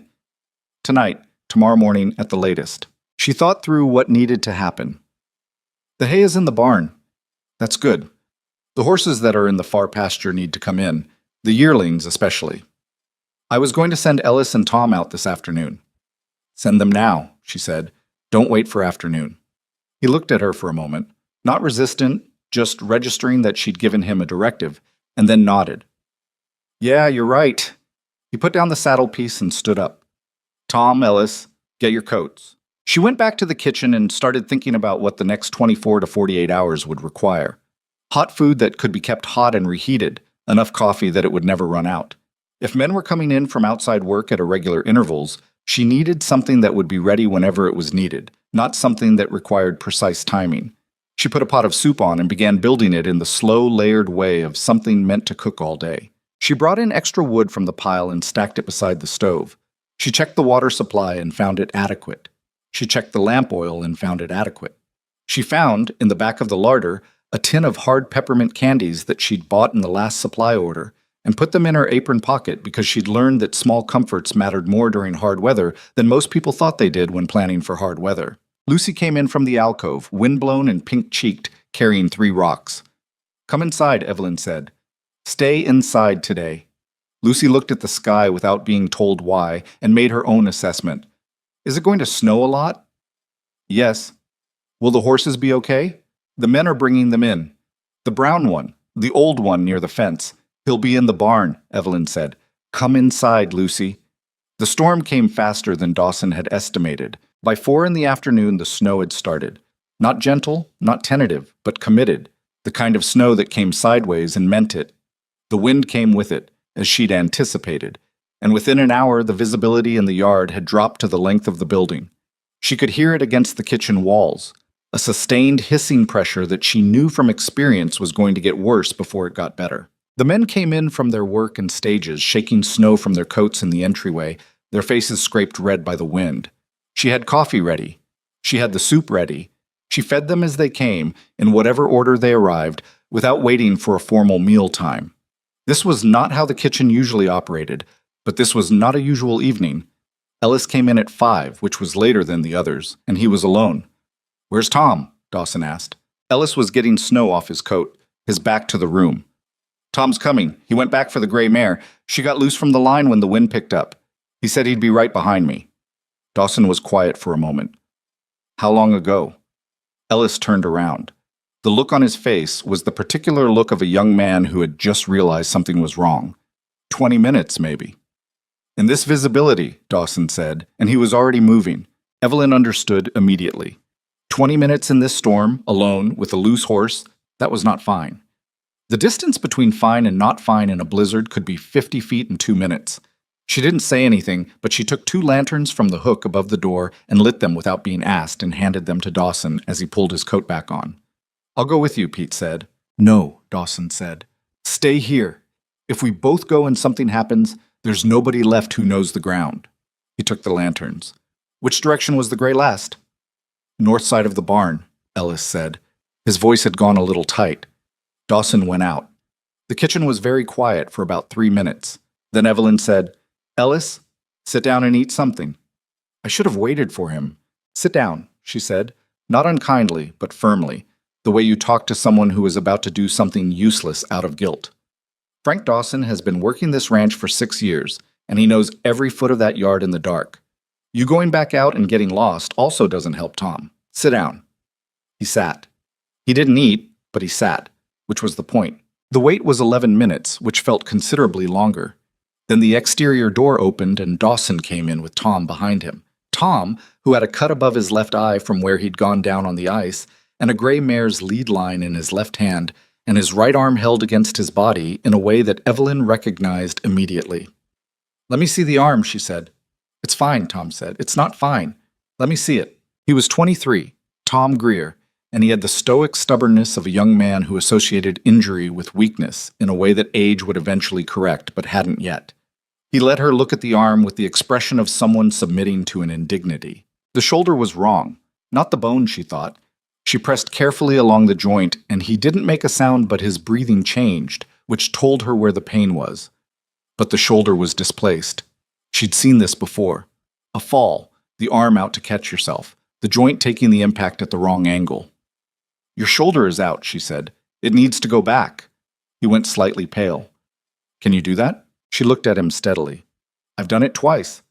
Once on my husband and once on a hotel kitchen worker who fell off a loading platform. It hurts considerably. It takes about 10 seconds, and after it's done, you'll feel better than you do now." Tom looked at Dawson, which Evelyn didn't take personally. Men in pain often looked for permission from other men. Dawson looked at her, and the look said, "I believe her," and Tom said, "All right." It was not a pleasant 10 seconds for anyone in the room. When it was over, Tom was white-faced and sweating and breathing hard, but the shoulder was back where it belonged, and the quality of his pain had changed. She could see it in his face, The shift from the grinding wrongness of a displaced joint to something sharper and cleaner and already beginning to ease. She made him sit and gave him coffee and bound the shoulder tightly with strips of cloth to keep it from moving and told him he was to use that arm for nothing heavier than a coffee mug for 2 weeks. "I've got work," he started. "2 weeks," she said, "or it goes out again and the next time is worse." He didn't argue further. Dawson looked at her across the kitchen, and there was something in his face that hadn't been there before. A settled recognition, the look of a person who has revised a judgment upward. He didn't say anything. He went and got coffee and sat down at the prep table, and after a moment he said, "Storm's not letting up. Could be here through tomorrow night." "I know," she said. "We've got enough food and wood. We'll be fine. Cole's not going to be able to get back from Crail in this." "No," she said. "He isn't." She had known this since 4 o'clock, when she'd looked at the sky and understood what was coming. Cole was stuck in Crail for the duration of the storm, which meant Blackridge was running without him for however long the storm lasted, and whatever happened here was on her and Dawson and the men. She took stock. All 11 hands were present and accounted for, plus Hector. The horses were in the barn. The hay was in. The wood supply was sufficient. Tom's shoulder was addressed. The food situation was managed. They were going to be cold and stuck and a little stir-crazy by tomorrow evening, but none of that was life-threatening. She went back to the stove and stirred the soup. The night was noisy in the way of serious winter storms, the wind finding every gap in the building's joints, a sustained complaint that you stopped hearing after a while the way you stopped hearing a river if you lived beside one. The men played cards at the dining room table and drank coffee and argued about nothing in particular, which was healthy. Ellis looked in on Tom every hour with the guilt-driven diligence of a young man who still hadn't forgiven himself, and Tom, who was feeling better once the shoulder was resting, told him to stop hovering, which was also healthy. Silas Boone was quiet all evening, which was not unusual, but he helped carry the extra wood without being asked, and he made sure Tom's coffee was refilled when it ran low, and when Pete Callahan's card game got loud enough to disturb Tom's rest, it was Silas who told Pete, quietly and without fuss, to take it to the bunkhouse. Evelyn noticed all of this. She didn't comment on it. At 9:30, Hector came into the kitchen with a look she'd learned to pay attention to. Not alarmed, but carrying information that he hadn't decided how to deliver. "Ryder came in," he said. "Just now from the North Road. Nearly got himself killed getting through." She turned from the stove. "Who?" "Messenger from Perch's office. He's in bad shape from the cold. I've got him in the front room." Hector paused. "He's got a letter for you." "For me?" "Addressed to you. Cole sent it through Perch's office. Perch has a boy who rides fast when he needs to. Or did. Boy's gonna need warming up." He held out the letter. She wiped her hands and took it. The handwriting on the outside was Cole's. She'd seen enough of his notes to know it, compact and slightly angular. She broke the seal and read it standing at the stove. It was not long. Cole was not a man who used more words than necessary, and in this letter he used very few. He had sent it before the storm arrived, when he thought the messenger could get through with news of the hearing. Greer's motion presented today. Judge recessed to consider. Perch believes ruling will come Thursday. The question turned on the original survey documentation. Greer's attorneys argue the original surveyor, a man named Aldous Hart, was not licensed by the territory at the time he conducted the Blackridge survey in 1871. If they can establish this, the survey has no legal standing. Perch has located a copy of a letter from the Territorial Surveyor's Office that may establish Hart was provisionally licensed. But Greer's attorney has a witness, a former clerk from the licensing office, who says no provisional license was issued. Perch needs the original survey document itself, specifically the surveyor's seal and the certification mark on the bottom right corner. Hector knows where the ranch's copy of the survey is kept. If the seal includes the certification notation P, TLC, Provisional Territorial License, that notates an additional register, Perch says if that notation exists, there may be another witness who can speak to it. An old survey assistant named Caleb Morrow, who worked with Hart in 1871 and would have been present at the survey of the eastern section. Last known location, Perch believes, was a settlement called Drover's Rest, about 18 miles northeast of Black Ridge. "I cannot reach Morrow from Crail in this weather. I will not be able to return before the hearing date. I'm sorry to put this on paper and send it into a blizzard, but I have no other choice. If there is any way to get word tomorrow before Thursday morning, it may save everything. If not, Perch will do what he can with what he has. C. Barrett. Evelyn read the letter twice. Then she set it on the counter and looked at the clock. It was 9:42 in the evening. Thursday morning. The hearing was Thursday morning, which was, she counted, today being Sunday, 3 days away. 3 days, with a blizzard running, and a witness 18 miles northeast in a settlement she'd never heard of, with no way to know if the man was still there or in any condition to travel or willing to be found. She found Hector in the front room helping the messenger, a young man named Graves who was about 20 and currently the color of old chalk, with dry clothes and a blanket. "Hector," she said, "the survey document, where is it?" "Bottom drawer of the filing cabinet in Cole's office, left side." "I need to see it, the seal specifically." He looked at her for a moment. Then he got up and went to the office and came back with a folded document in a protective leather sleeve. She opened it on the dining room table, spreading it carefully. The survey document was 16 years old. The paper had the brittle quality of things that had been folded and unfolded many times and then left alone for years. She found the surveyor's seal at the bottom right corner. The seal read, A.D. Hart, Survey, Black Ridge Eastern Sector, 1871, PTL, Reference 7. She stared at that notation for a long time. PTL, Reference 7. Reference 7 meant it was the 7th entry in whatever provisional register existed, which meant there was a register. Which meant, if it still existed, Greer's witness could be contradicted directly. And if Caleb Morrow had been present at this survey in 1871, he would know about the seal, about the license, about everything Greer's attorneys were trying to erase. She went back to the kitchen and stood at the window, looking at the snow that was still driving sideways across the yard. 18 miles northeast, in a blizzard, on roads that might or might not be passable, to find a man who might or might not be where they thought, who might or might not be willing to travel back with a stranger to testify in a legal hearing in 3 days. Dawson was in the kitchen doorway. He'd been watching her. "You going to tell me what's in the letter?" he said. She told him. She told him concisely, the way Cole had written it, just the essential information, without framing it in a way that asked him to make a decision he hadn't been asked to make yet. When she was done, Dawson was quiet for a long moment. 18 miles northeast in this, he said. "Yes. Roads will be rough tomorrow.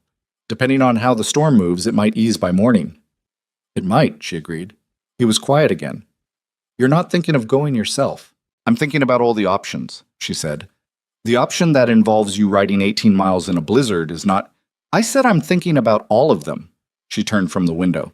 "Who knows the Northeast Road best?" "Pete rode it in September, coming from that direction." He paused. "I know it better than he does. I went up to Drover's Rest in August for a horse trade. You know where the settlement is?" "I know where it was in August." She held his gaze. "If the storm eases by morning, would you go?" He looked at her for a long time. Frank Dawson was not a man who made promises lightly, and she could see him doing exactly what she would have done, running the math of risk and likelihood and weighing it against what was at stake. "If it eases enough to ride safely," he said. "Yes, I'll write the message tonight," she said. "Everything Morrow needs to know, everything Perch needs him to bring. If he's there and he's willing, he'll have it all in writing. And if he's not willing, then we've tried," she said. "But I think he will be. A man who spent time doing survey work with Aldous Hart in 1871, that's not nothing to him. That's his work, his record. Greer's attorney is trying to say that work didn't count. I don't think a man who did that work is going to hear that and shrug." Dawson thought about that. "No," he said. "Probably not." She sat down at the prep table with a sheet of paper and a pen and began to write. She wrote carefully, in the clear, ordered way she organized everything. The legal situation first, plainly stated, without dramatizing it. Then the specific questions about the survey, the license notation, the register reference, then the hearing date and the location and what Morrow would need to bring. Then a single paragraph at the end that was not the legal argument but the human one. That a ranch built on 16 years of work was being threatened by a falsified account of its origins, and that the man who built it was sitting in a courthouse 2 days' ride away, unable to get back through the snow, and that the one person who could correct the record with first-hand knowledge was Caleb Morrow. She didn't ask Morrow to be heroic. She didn't frame it as a great act. She just told him what was true, directly, and let it sit on the page and speak for itself. She folded the letter and sealed it. The storm pressed against the kitchen windows. Tom was asleep in the bunkhouse with his shoulder bound and probably feeling the beginning of the deep ache that came after a dislocation was corrected, when the shock wore off and the insult to the joint made itself fully known. The messenger named Graves was warming up in the front room and would sleep there tonight on the settee. The horses were in the barn, the men were in the bunkhouse, or the house. The soup was on the stove at low heat and would be there in the morning. She had done what she could do tonight. She went to check on Lucy, who was asleep as always, undisturbed by the storm, in the complete way of children who trusted that adults were handling it. The pale stone from the territory was still on the windowsill where Evelyn had moved it weeks ago. The territory itself was under 6 inches of snow tonight, probably more, and the lean-to may or may not have survived the wind. Lucy would assess this in the morning with the equanimity she brought to most things.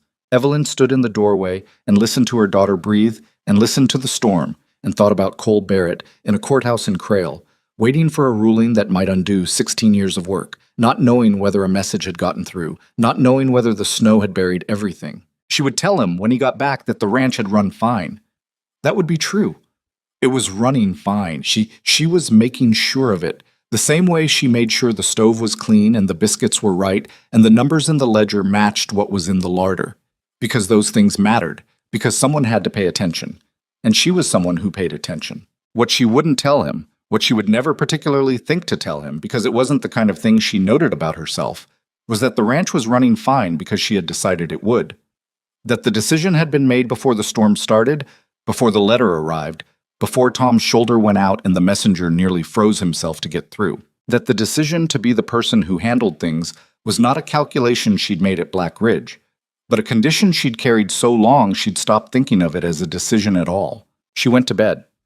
The storm ran all night and into Monday, and eased toward Monday afternoon into something that was still cold and still blowing but no longer trying to erase the world.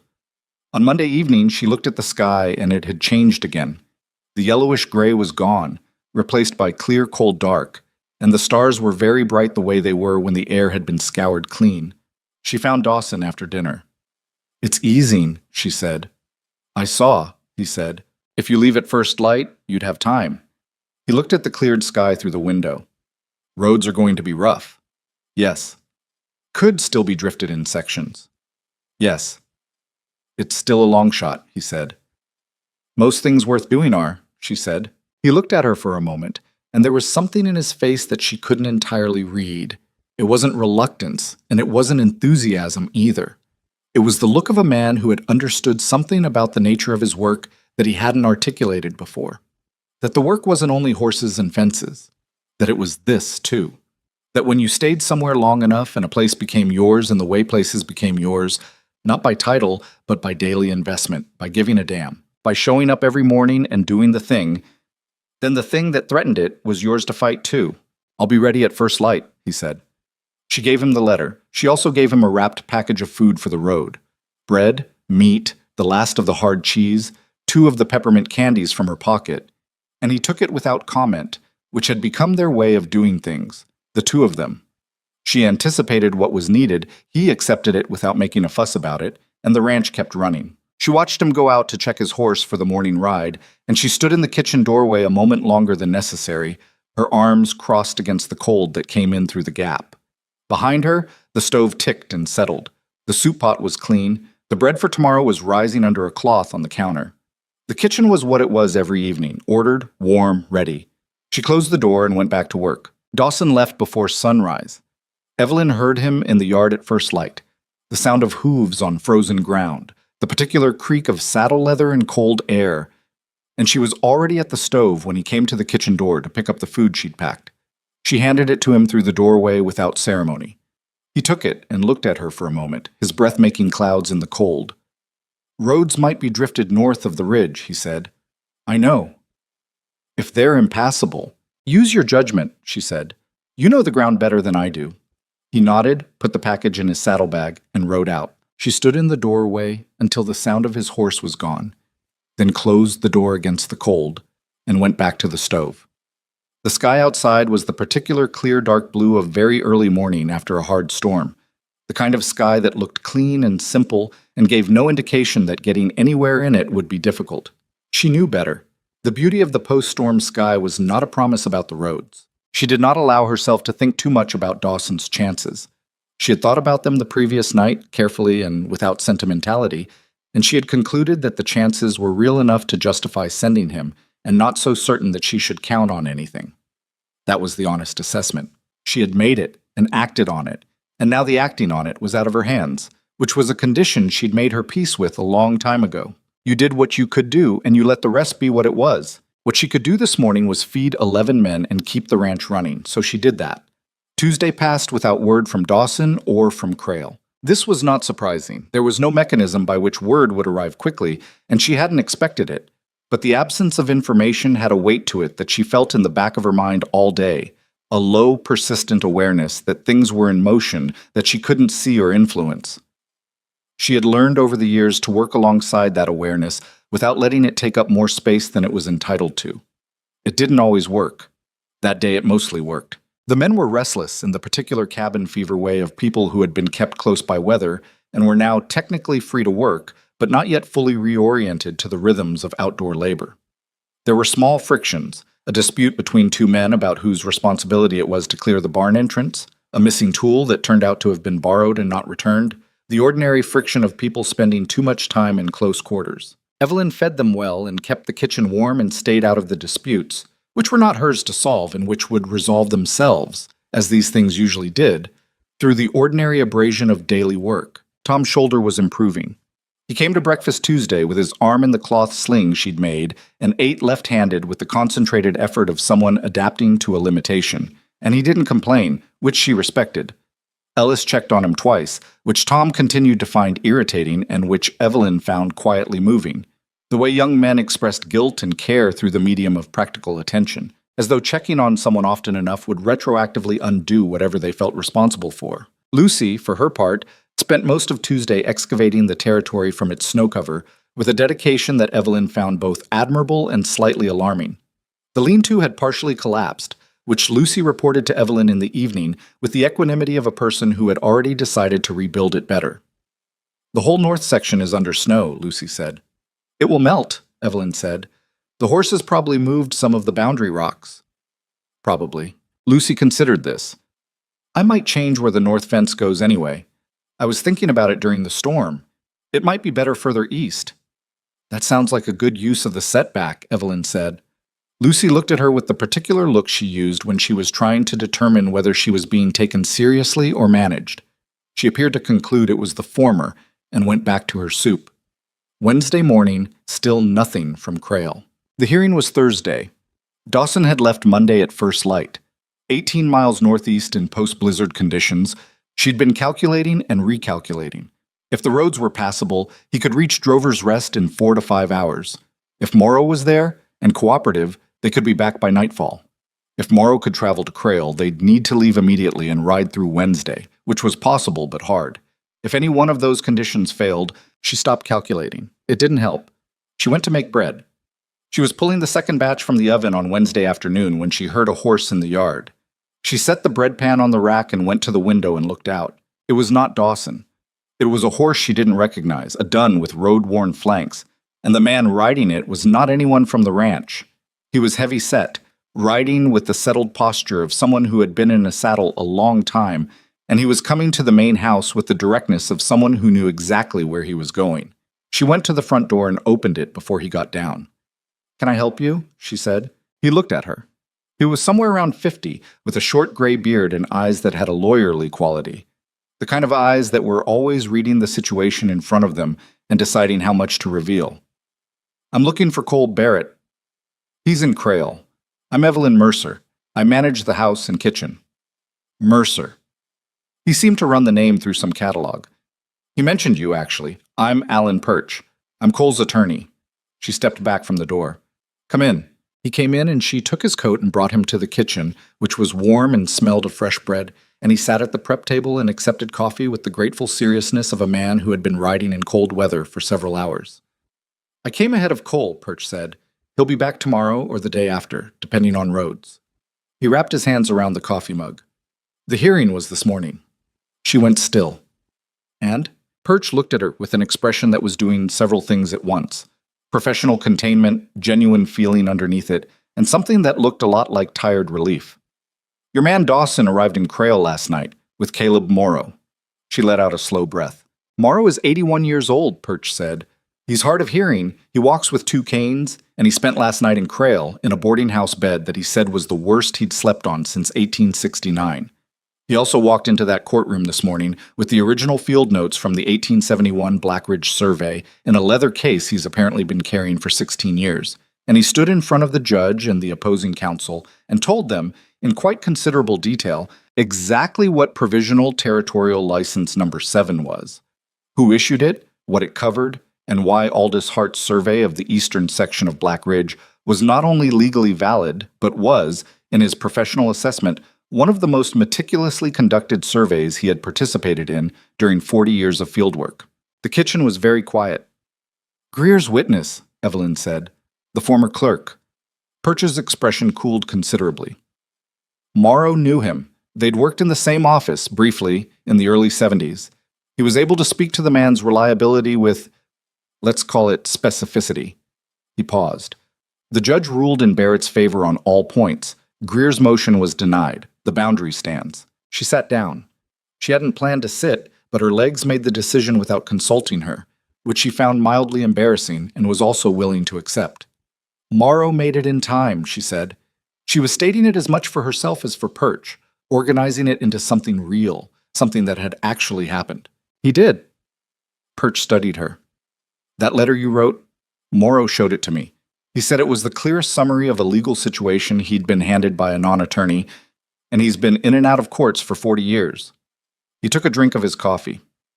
He also said he'd have come anyway, once he understood what was at stake, but that the letter made him understand it in about 4 minutes, which is why he agreed to leave at first light Wednesday, rather than waiting until he felt more like traveling. He didn't need to be persuaded, Evelyn said. He needed to understand the situation. There's a difference, Perch agreed. Most people can't see it. You apparently can. She looked at her hands for a moment, flat on the prep table. Then she got up and checked the bread, which needed to come off the cooling rack, and gave herself something to do with her hands. Cole, she said. He knows the ruling? He was in the courtroom. He was there when Morrow walked in. Perch paused, and something in his professional expression bent slightly toward something more personal. I've been Barrett's attorney for 6 years. I've seen him in court before. When Morrow came through that door with those field notes, I saw something on Cole Barrett's face that I hadn't seen before. He stopped there, which was the right place to stop. She didn't ask what it was. She thought she knew. He'll want to thank you, Perch said. He doesn't have to, she said. He will anyway. Cole came back on Friday. She heard the horse before she saw him. She was in the kitchen, and she heard it, a single horse coming into the yard at a pace that was faster than the road probably warranted, and she knew before she looked out the window that it was him. She knew the sound his horse made, which she noted as information, and tried not to assign too much meaning to. He came in through the front door, and she heard him in the hall, and then he was in the kitchen doorway. He looked tired. The specific tired of someone who had been running hard on not enough sleep for too many days and hadn't quite metabolized the fact that it was over.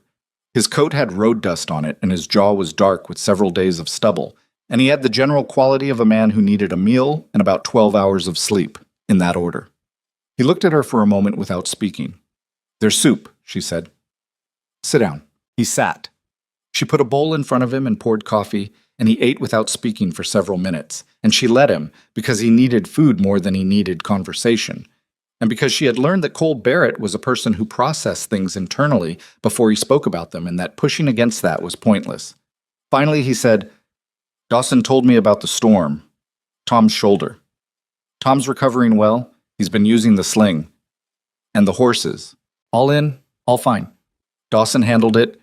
I just made sure the lanterns were lit and pointed him in the right direction. Cole looked at his soup.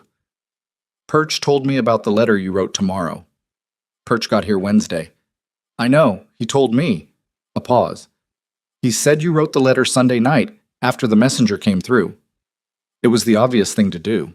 It was, Cole said, and his voice had something in it she hadn't quite heard there before. Not quite emotion, not quite its absence, but something sitting carefully between the two. It was also a long shot, and you took it anyway, and it worked. Dawson took it, she said. He's the one who rode 18 miles in bad roads. Dawson went because you asked him to and gave him a reason that made sense. He set down his spoon and looked at her directly. I've been trying to figure out, writing back, how to say thank you in a way that means what I intend it to mean. I haven't come up with anything that isn't insufficient. She held his gaze. The ranch is intact. That's the point. Yes, he said. Because of you. Because of Morrow and Dawson and the fact that you had an honest survey done in 1871 by a man who kept his field notes for 16 years. She paused. I just connected the pieces. You found the ledger. You found the fraud. You ran the ranch through a blizzard. You figured out what the case needed and got it there. He was not saying this with emotion. He was saying it the way he said most things, direct and without ornamentation, which made it harder to deflect. Those aren't small things, Mrs. Mercer. Evelyn, she said. It came out without particular decision. I think we're past Mrs. Mercer. Something shifted in his expression. Not dramatic, not a transformation. A small, careful loosening of the set that his face usually held. Evelyn, he said. All right. The kitchen was quiet for a moment. Eat your soup, she said. It's been on since this morning, and it's not going to improve by sitting. He ate his soup. Tut-tut. The week after Cole's return was different from the weeks before the storm, though Evelyn would have struggled to say exactly how. The work was the same. The cooking, the kitchen management, the supply tracking. Cole's days were the same. Early mornings, long hours outside, evenings in the office with purchase paperwork, and the follow-up documentation from the hearing. The men were the same men. The routine was the same routine. But something had settled. That was the closest she could come to describing it. Like a building after a foundation has been tested by something serious and held. The building doesn't change, but the people in it move through it differently, with a quality of ease that comes from knowing the ground under them has been tested. Perch visited twice more in the 2 weeks after the ruling, tying off the legal loose ends. He also brought, on his second visit, documentation relating to Denny Walsh. The county sheriff had been contacted about the fraud evidence, and Walsh's current whereabouts had been established. Whether he'd face legal consequences was a question that would take more time to answer than the land case, Perch said. The evidence was solid. The process was slow. These were distinct facts that did not cancel each other out. Harlan Greer made no further moves, which Perch said was consistent with the pattern of a man who chose his battles on the basis of likelihood of success and had, for the moment, recalculated. For the moment, Cole said when Perch told him this. Likely longer than that, Perch said. But it's Greer. I wouldn't assume permanently. I never assumed permanently, Cole said. Cole time. Tom Greer's shoulder healed on schedule. He was back to full work by the end of the second week, and he came to the kitchen one evening and stood in the doorway with his hat in his hands and said, I wanted to say thank you for the shoulder. It wasn't complicated, Evelyn said. It was for me, he said. He put his hat back on and left. She thought about that for a while after he was gone. It was Hector who told her, on a Tuesday morning 3 weeks after Cole's return, that there had been a letter. He came to the kitchen with it in his hand and set it on the counter beside her without particular ceremony, which was not how he usually handled mail. Usually he left correspondence on Cole's desk. She looked at the letter. The return name on the envelope was Mercer, but not her handwriting. A different Mercer. She looked at Hector. It came yesterday, he said. Cole saw it on the hall table and asked me to bring it to you. She picked it up. The handwriting was formal, careful, the penmanship of someone who had learned to write with the intention of impressing. She knew before she opened it what it was. She had known, in the back of her mind, that it was coming. She'd been waiting for it, with the particular resigned attention she gave to things she couldn't stop but could prepare for. She opened it. It was from Gerald Mercer, her late husband's older brother. Gerald, who lived in Topeka with his wife Constance and their 3 children, and a house that smelled of new money and old opinions, and who had never approved of David's choice of wife, and had let that disapproval settle over the years into something entrenched and self-righteous. Gerald, who had come to the funeral and stood at the grave with the expression of a man cataloging what he was owed. The letter was 3 paragraphs. The first established Gerald's legal standing as David's nearest male relative. The second expressed concern. The word was italicized, which told her everything she needed to know about how genuine the concern was. For Lucy's welfare, given that she was being raised in an unstructured environment by a woman working in a service capacity in a male-dominated institution. The third paragraph stated that Gerald and Constance were prepared to provide Lucy with a proper home, proper schooling, and proper family, and that they would be consulting with an attorney about their options regarding Lucy's guardianship. She read it twice. Then she folded it and set it on the counter and stood very still for a moment.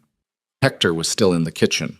He was doing something with the lamp on the wall hook, adjusting it for no particular reason, which was his way of being present without intruding.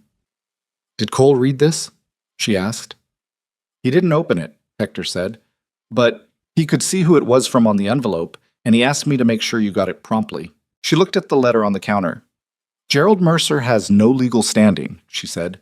It came out flat, which was how she handled things that frightened her. She stated facts because facts were what she had. "I'm Lucy's mother. He's her uncle by marriage, not by blood. He has no claim." "I know," Hector said, "but attorneys cost money, and a dispute costs time. And if he files anything, I'd have to respond. And to respond, I need—" She stopped. She was thinking out loud, which was not her habit, and she pulled herself back. She picked up the letter and went to find Cole. He was in the office, at the desk, with the county map and a set of post-hearing documents spread in front of him. He looked up when she came in. She set the letter on the map in front of him without preamble. "I need to tell you what's in this," she said. He read it. His face did not change while he read, but she had learned to read the small things.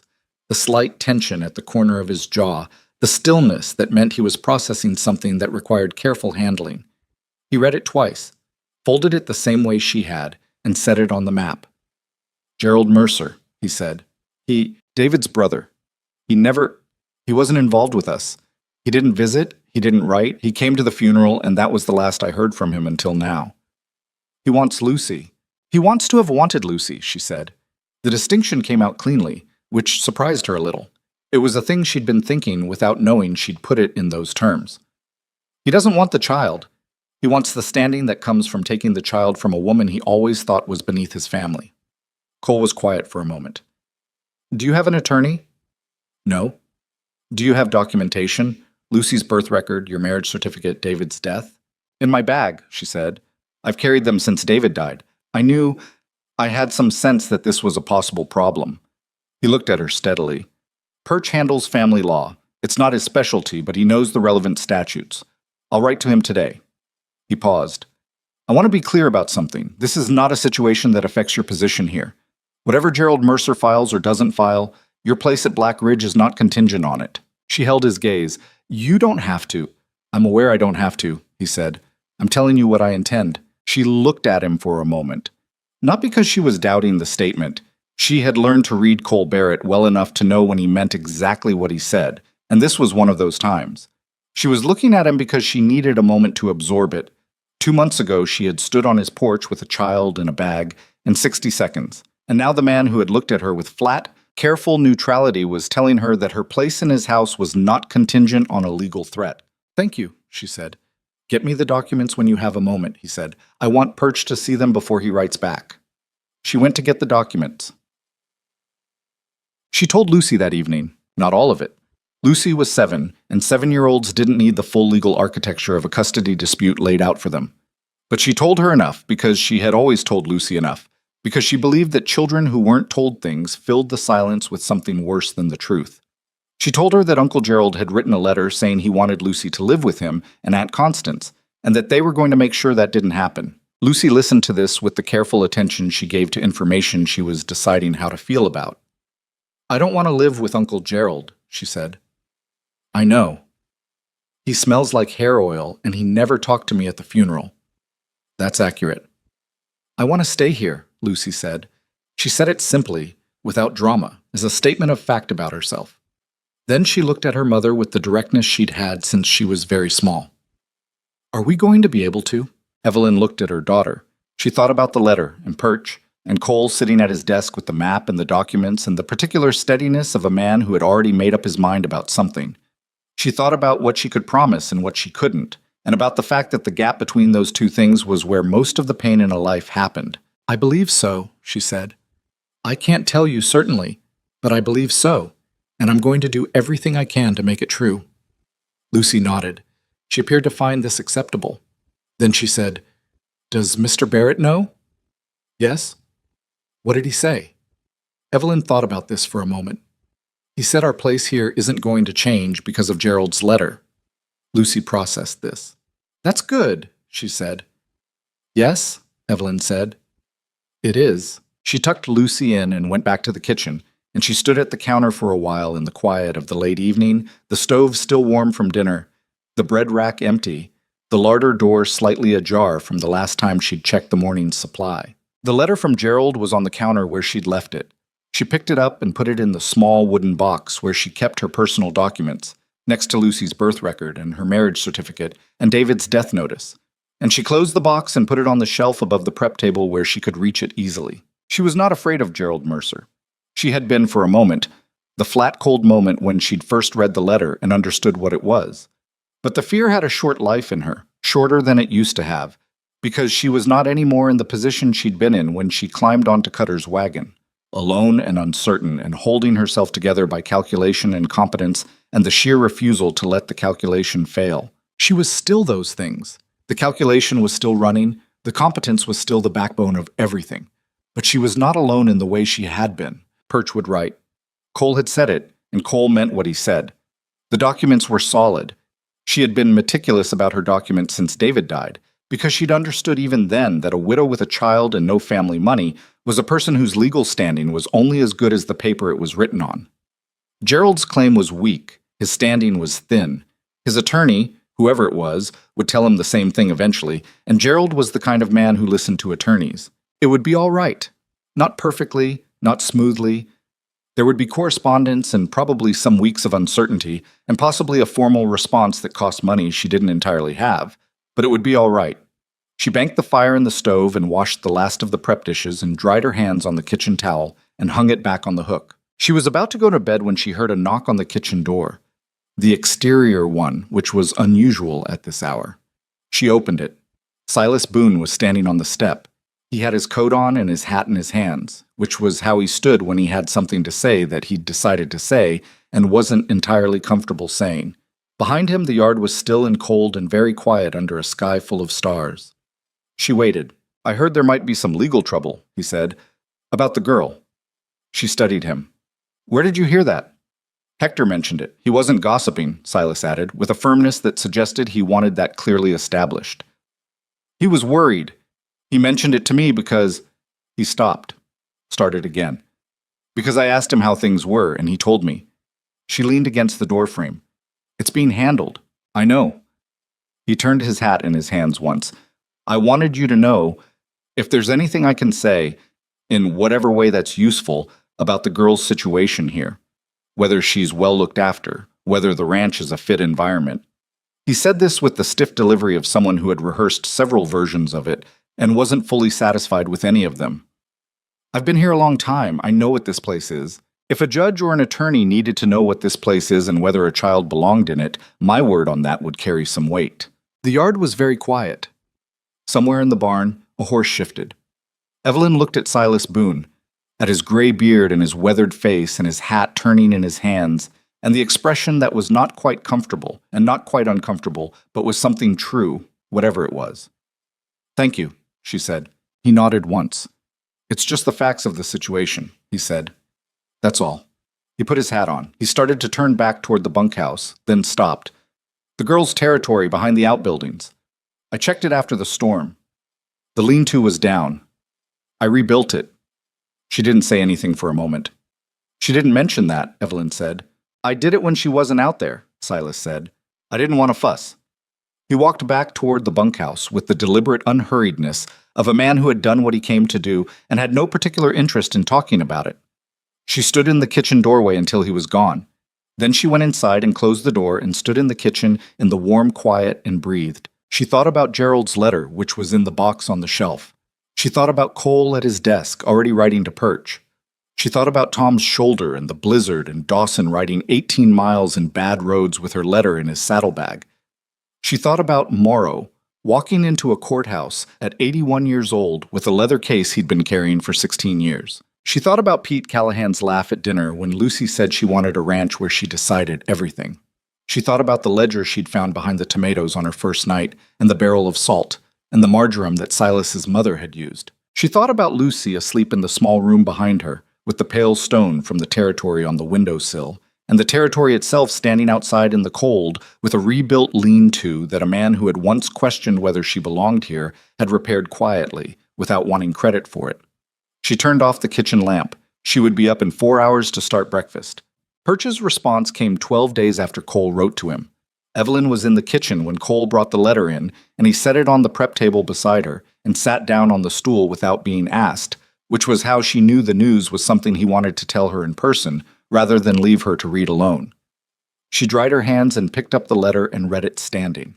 Perch was characteristically direct. Gerald Mercer's claim had no viable legal foundation.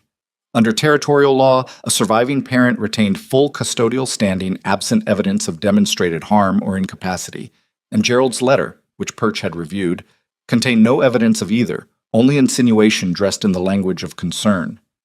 Perch had drafted a formal response to Gerald's attorney, if he had one, or to Gerald directly, stating Evelyn's legal position clearly and without aggression, the kind of letter that communicated in the specific tone of legal correspondence that the sender knew exactly where they stood and was not worried about it.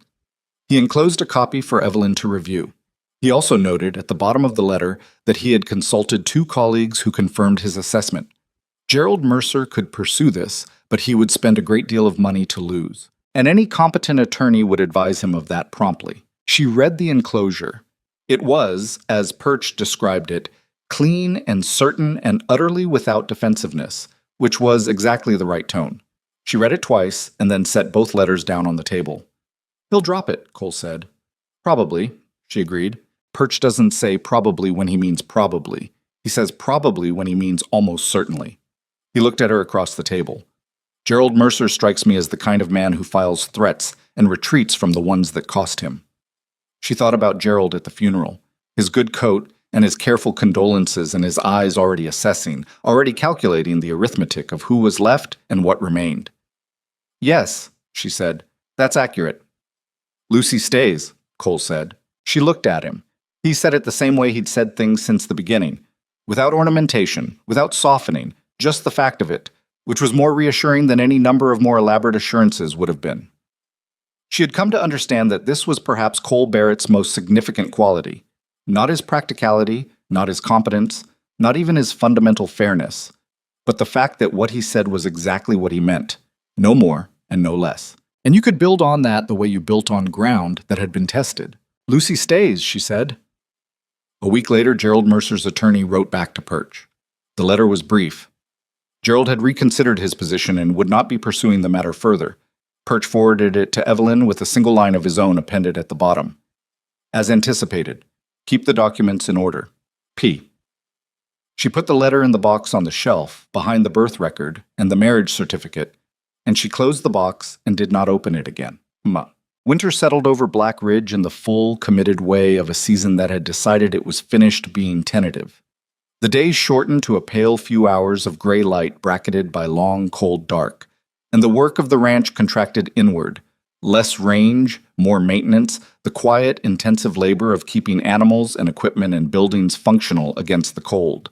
Snow came and stayed, which was different from the blizzard, which had come and moved on. This snow was patient. It accumulated in the corners of the yard and along the fence lines and on the roof of the barn, and it did not leave. The kitchen became the warmest room in the main house, which meant it became the room where people drifted when they had a reason to be inside. Hector spent more time at the prep table. Cole, who had previously done his evening work exclusively in the office, began taking his second cup of coffee in the kitchen sometimes, reading correspondence at the end of the table while she did the last of the evening prep or inventory work. She noticed this without commenting on it. He didn't explain it. It was simply a thing that happened gradually, the way the whole of Black Ridge had happened to her. Not by declaration, but by accumulation, one day at a time. Pete Callahan, emboldened by winter idleness, started telling his stories in the kitchen after dinner on the evenings when the cold made the bunkhouse less appealing than the warmth of the main house. This was technically a breach of some unspoken protocol about the separation between kitchen space and social space, and Evelyn was aware that a different cook might have enforced that separation. She did not. She let Pete talk, and she let the men who drifted in to listen drift in, and she worked around them and occasionally corrected factual errors in Pete's stories with the calm precision of someone who couldn't help it, which Pete found hilarious, and which the men found entertaining for reasons she didn't entirely understand. Even Silas came, twice.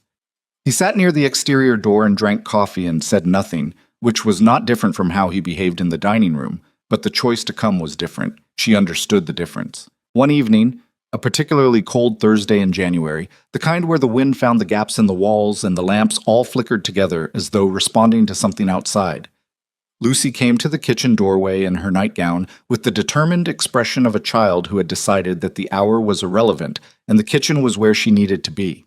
Pete was mid-story. Ellis was on the stool near the window. Tom, whose shoulder had healed cleanly, was sitting on an upturned crate. Cole was at the end of the table with a cup of coffee. Lucy looked at the assembly without particular surprise and found a place on the bench beside Ellis and sat down.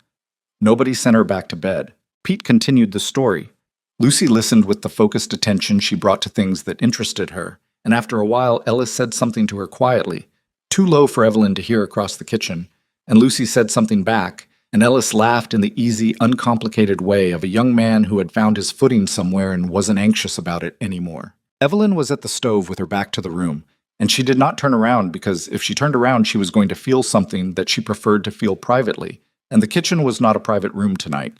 She kept her hands on the work and let the sounds of the room wash over her. Pete's voice, the wind outside, the stove's steady heat, Lucy's occasional precise observation delivered in her matter-of-fact way, Cole's quiet at the end of the table.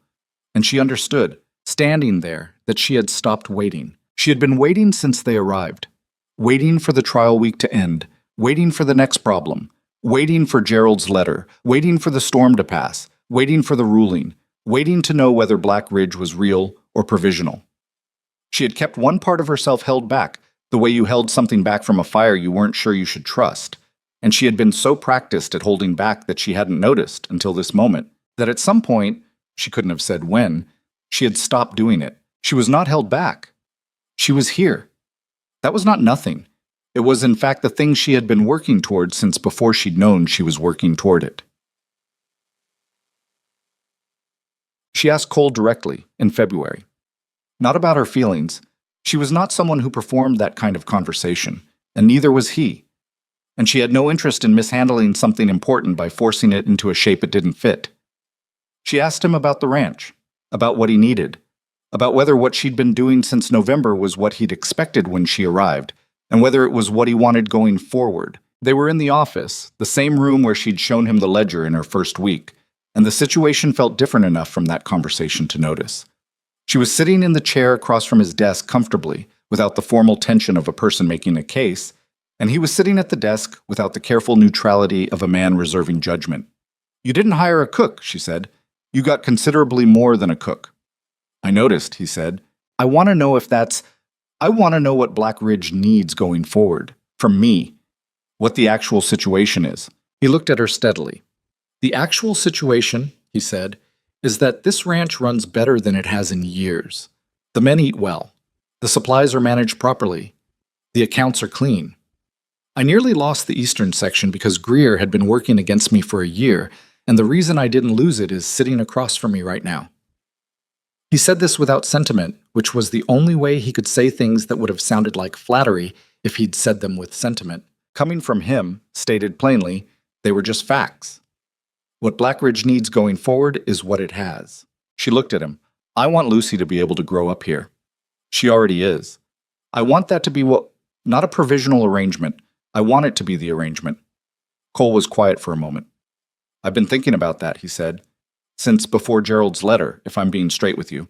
Since around the time of the storm, if I'm being more precise." She waited. "I'm not a man who says things before he's certain of them," he said. "I've been making sure I was certain before I said anything." He looked at his hands briefly. A gesture she'd never seen from him before, the involuntary look of a person checking themselves, then back at her. "I'd like you and Lucy to stay. Not as cook, not as... I don't want there to be a job description for what I'm asking. I'm asking whether you want to build something here, whether this is the place you want to be. Not because you have nowhere else to go." The last sentence was the important one. Not because you have nowhere else to go. He'd seen her well enough to know that that sentence mattered, that she needed the distinction between staying because she had no better option and staying because she chose it, because one of those was survival and the other was something else entirely. "I want to be here," she said. "That's the honest answer." He nodded once. "Then you're here." It was not a romantic declaration. It was not a scene from anything. It was two people who had spent 3 months learning each other through the medium of hard work and difficult circumstances, establishing, in the plainest possible terms, that they intended to continue. The rest would come in its own time. In the gradual way things between people who didn't rush their feelings tended to come, through shared mornings and difficult evenings and all the ordinary negotiations of a life conducted in close proximity to another person. That was enough. It was more than enough. It was, in fact, what she had always wanted. Not a declaration, but a decision. Not a promise of perfection, but a commitment to be present. She knew the difference, had learned it the hard way, and she understood that what Cole Barrett had just offered her was the latter, and that the latter was what actually held. Spring arrived the way it always did on the high plains, abruptly, imperfectly, with mud and false warmth and a last hard frost in April that killed the early growth and made everyone who'd been optimistic feel foolish, and then eventually, undeniably, the real thing. The territory survived the winter in better shape than anyone expected. The lean-to Silas had rebuilt, held against the snow. The rocks and the marker sticks were mostly in place, displaced in some sections by freeze and thaw, but recognizable. And Lucy set about the restoration with the practical purposefulness of a person who understood that things required maintenance and considered that a feature of things worth keeping rather than an argument against keeping them. She had, over the winter, added to the territory in ways that reflected her expanding familiarity with Black Ridge. There was a barn now, built from flat stones, and a section she called the kitchen, which was marked off with a ring of small pebbles, and near the eastern edge a low structure of stacked sticks that she referred to without explanation as the legal office. Evelyn did not ask about the legal office. Some things were better appreciated without explanation. Ellis had developed, over the course of the winter, a specific expertise in the territory's geography. He knew which sections flooded in the spring melt, which marker stones were original, and which had been replaced after the storm, and he had at some point been granted the designation of what Lucy called the foreman of the North Section, a title he appeared to take seriously. Tom assisted occasionally with structural questions, applying what he knew about fence building to the particular engineering challenges of the territory's perimeter, and he did this with a straight face that Evelyn found entirely endearing. Silas had not returned to the territory after rebuilding the lean-to, but he'd checked on it twice in January during the cold stretches, going out in the early morning before anyone was up, not saying anything to anyone. Hector told Evelyn this with the quiet satisfaction of a person reporting good news they'd been waiting to see confirmed. She didn't say anything to Silas about it. He would not have wanted her to. But she thought about it, and what she thought was this, that the capacity to change was not loud in most people. It didn't announce itself. It happened in the small, private actions that people took when they thought nobody was watching. The rebuilt lean-to, the checked perimeter, the cup of coffee refilled without a word. Silas Boone had not turned into a different person over the winter. He was still the man he'd been, with his fixed ideas about tradition and order and the way things should be done. But somewhere in the months of watching Evelyn run the kitchen through a fraud investigation and a legal battle and a blizzard and a custody threat and come out the other side with the accounts balanced and the men fed and the ranch intact, he had found room to revise one of his certainties, and he had revised it quietly. And that was its own kind of honesty. She respected it more, in some ways, than if he'd made a production of changing his mind. The evening of the first warm day in May, genuinely warm, the kind of day where you could stand in the yard without a coat and feel the sun as something substantive rather than theoretical. Cole came into the kitchen while she was making dinner and stood in the doorway and said, "Come outside for a minute." She turned from the stove. "It'll hold," he said. She followed him out to the yard.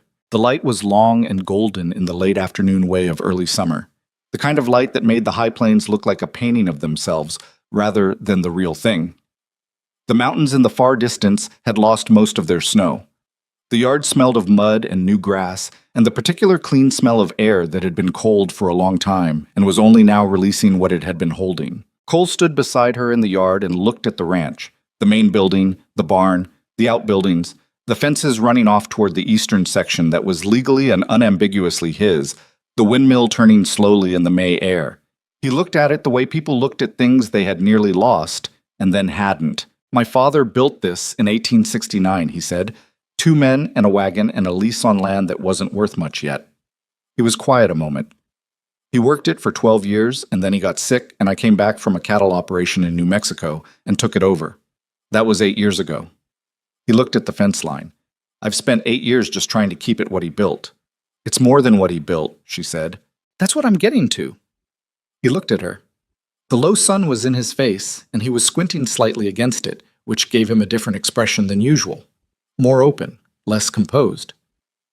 I've been running this place like a man defending a position, not building anything, just holding what I had and fighting off what I didn't want. A pause. I didn't know that's what I was doing until someone came along who was actually building something, right in the middle of my defensive operation, and I didn't even notice until it was already built. She looked at the yard. At the kitchen garden she'd started in March, a modest rectangle of turned earth beside the south wall, staked and planned, not yet growing much, but committed. At the small wooden sign she'd nailed above the kitchen door at Pete's insistence, no words, just a burned mark she'd made with the end of a fireplace poker. A simple thing, but hers. At the territory, visible from here in its spring reconstruction, Lucy's voice carrying faintly from behind the outbuildings where she was directing Ellis in some structural project. I didn't come here to build anything, Evelyn said. I came here because I needed work, and you needed a cook. I know, Cole said. That's the funny part. He was quiet a moment. I don't think I needed a cook at all. I think I needed what I got, and I didn't know what that was until I had it. She thought about what he was saying and what he wasn't saying, and the space between them that was comfortable in a way it hadn't been 3 months ago and hadn't needed to be announced as comfortable, because they'd both simply arrived there through the accumulation of ordinary days. I'm not going anywhere, she said. I know, he said. And then, because he was Cole Barrett, and he said things plainly or not at all. I'd like it to be official, whatever that takes. Whenever you're ready, there's no rush. He looked at her with the steady directness that was as characteristic of him as his jaw or his hands. I just want you to know the offer is there. Standing, not conditional. She looked at him for a moment. The sun was behind his shoulder now, and the yard was golden and imperfect, and smelled of new grass, and the kitchen behind them had a pot on the stove that was going to need attention in about 10 minutes. All right, she said. He nodded. All right. They went back inside. There's a particular thing that happens when you've spent most of your life being someone who handles things. You get very good at the handling, and very bad at accepting that the handling has become unnecessary. You keep waiting for the next problem. You keep your weight forward, ready to move, because that's what you trained yourself to do, and the training doesn't stop just because the emergency has passed. Evelyn didn't stop waiting all at once. It happened the way most real things happened. Gradually, without announcement, through the evidence of ordinary days that did not require crisis management. She would notice, making bread on a Tuesday morning, that she was not calculating anything, not the next supply gap, or the next legal threat, or the next thing that needed her to hold it together. She was just making bread. The stove was doing what she'd learned to make it do. The light came in the east window the way it came every morning. Lucy's voice was in the yard. Hector was in the hall. Cole's horse was in the corral. She was not surviving Black Ridge. She was living in it. That was the thing nobody told you about the life you were trying to build. That the building of it was invisible, that you couldn't see it happening, that you only knew it had happened when you looked up one morning and the place you were standing was not the place you'd been standing before, and you'd walked there one ordinary step at a time. She thought sometimes about the woman who had climbed onto Cutter's wagon in November with a 7-year-old and a bag of documents and 60 seconds worth of argument. That woman had been competent and clear-eyed and completely alone in the way of people who have decided that alone is the only thing they can afford to be. She did not miss being that woman, but she understood her. Understood the calculation, the careful withholding, the way you kept yourself manageable when the world was not. You did what you had to do to get to the next place, and then you got to the next place, and if you were careful and a little lucky and willing to work harder than was strictly fair, the next place turned out to be somewhere worth staying. Lucy understood this better than anyone, because Lucy had not needed to unlearn anything. She had arrived at Black Ridge and assessed it with the open, undefended attention of a child, and found it worthy, and begun building her territory. And she had been right from the first day in a way that her mother had taken months to catch up to. There was a lesson in that, if you wanted one. Children trusted what adults had spent years learning not to trust, the evidence of the present moment, the reality of what was actually in front of them. Lucy had looked at the brown gelding by the corral fence and known immediately he was worth talking to. She had looked at Ellis and known he was harmless and kind. She had looked at the alcove between the outbuildings and seen immediately that it was the right place for a territory. She had not needed the ranch to prove itself. She had simply begun. Evelyn had needed the proof, had needed months of it, the daily accumulation of evidence that Blackridge was real and that her place in it was real and that the people in it were what they appeared to be. That was not a flaw. It was the appropriate response of a person who had been burned enough times to understand that trust was not free. But she had gotten there. Slower than Lucy, and with more calculation, and without the child's instinctive grace. But she had gotten there. On a Sunday evening in late May, the first evening warm enough to eat outside, someone, Pete, she suspected, though he denied it, carried 2 of the dining room benches into the yard and the men ate dinner in the open air for the first time since October. Evelyn brought the food out and set it on the planks that were laid across 2 sawhorses, an impromptu table, the kind of arrangement that happened when a group of people had been living together long enough to stop needing everything to be formal. Lucy sat between Ellis and Tom and ate with the unselfconscious ease of a child who had forgotten to be anywhere but home. Cole sat at one end, Pete at the other. And the conversation was the ordinary conversation of people who knew each other. Complaints about a fence section, a story about a horse Ellis had lost track of, and then found standing peacefully in the exact spot where he'd last looked. The question of whether it would stay warm enough for the early planting Evelyn had been planning. Silas was at the far end of the bench. He ate without talking, which was his way. But at one point he looked down the table at Lucy, and she looked back at him, and he said, "The north section of your territory is going to flood in June. Creek runs high. You should move the boundary markers up." Lucy looked at him with the seriousness the topic deserved. "How far up?" 6 inches, maybe. Depends on the snow melt." She nodded. "I'll do it tomorrow." "Smart," Silas said, and went back to his food. Evelyn watched this from her end of the table and said nothing. The evening was long and warm, and the mountains in the distance went from gold to pink to gray as the sun moved, and someone found a harmonica, and Pete's stories went on longer than usual, and nobody was in a hurry to go in. The lanterns were lit when it finally got dark enough to need them, and they sat in the lantern light, and the warm air and the stars came out above them one at a time until the whole sky was full of them. Cole was beside her, not saying much. He didn't need to say much. He had never been a man who filled silence unnecessarily, and she had come to find his particular quiet companionable in the way of things you learn to appreciate rather than things you started out appreciating. "Good dinner," he said. "Same dinner I make every Sunday," she said.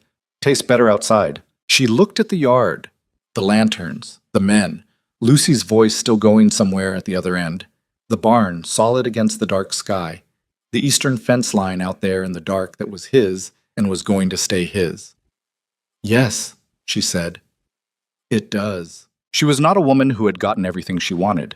She had lost a husband and spent a year and a half on the edge of things, and the edge had been cold, and she had been tired in ways she hadn't fully let herself know until she wasn't tired that way anymore. There were things she couldn't undo and bills she was still paying in ways that didn't involve money. Life did not resolve cleanly. She knew that, and she wasn't asking it to. But she was here, in this yard, on this ground, with her daughter's voice in the warm air, and a man beside her who meant what he said and said what he meant. And the kitchen behind her was hers in the way that mattered. And the territory behind the outbuildings was staked and mapped and ready for its June restoration.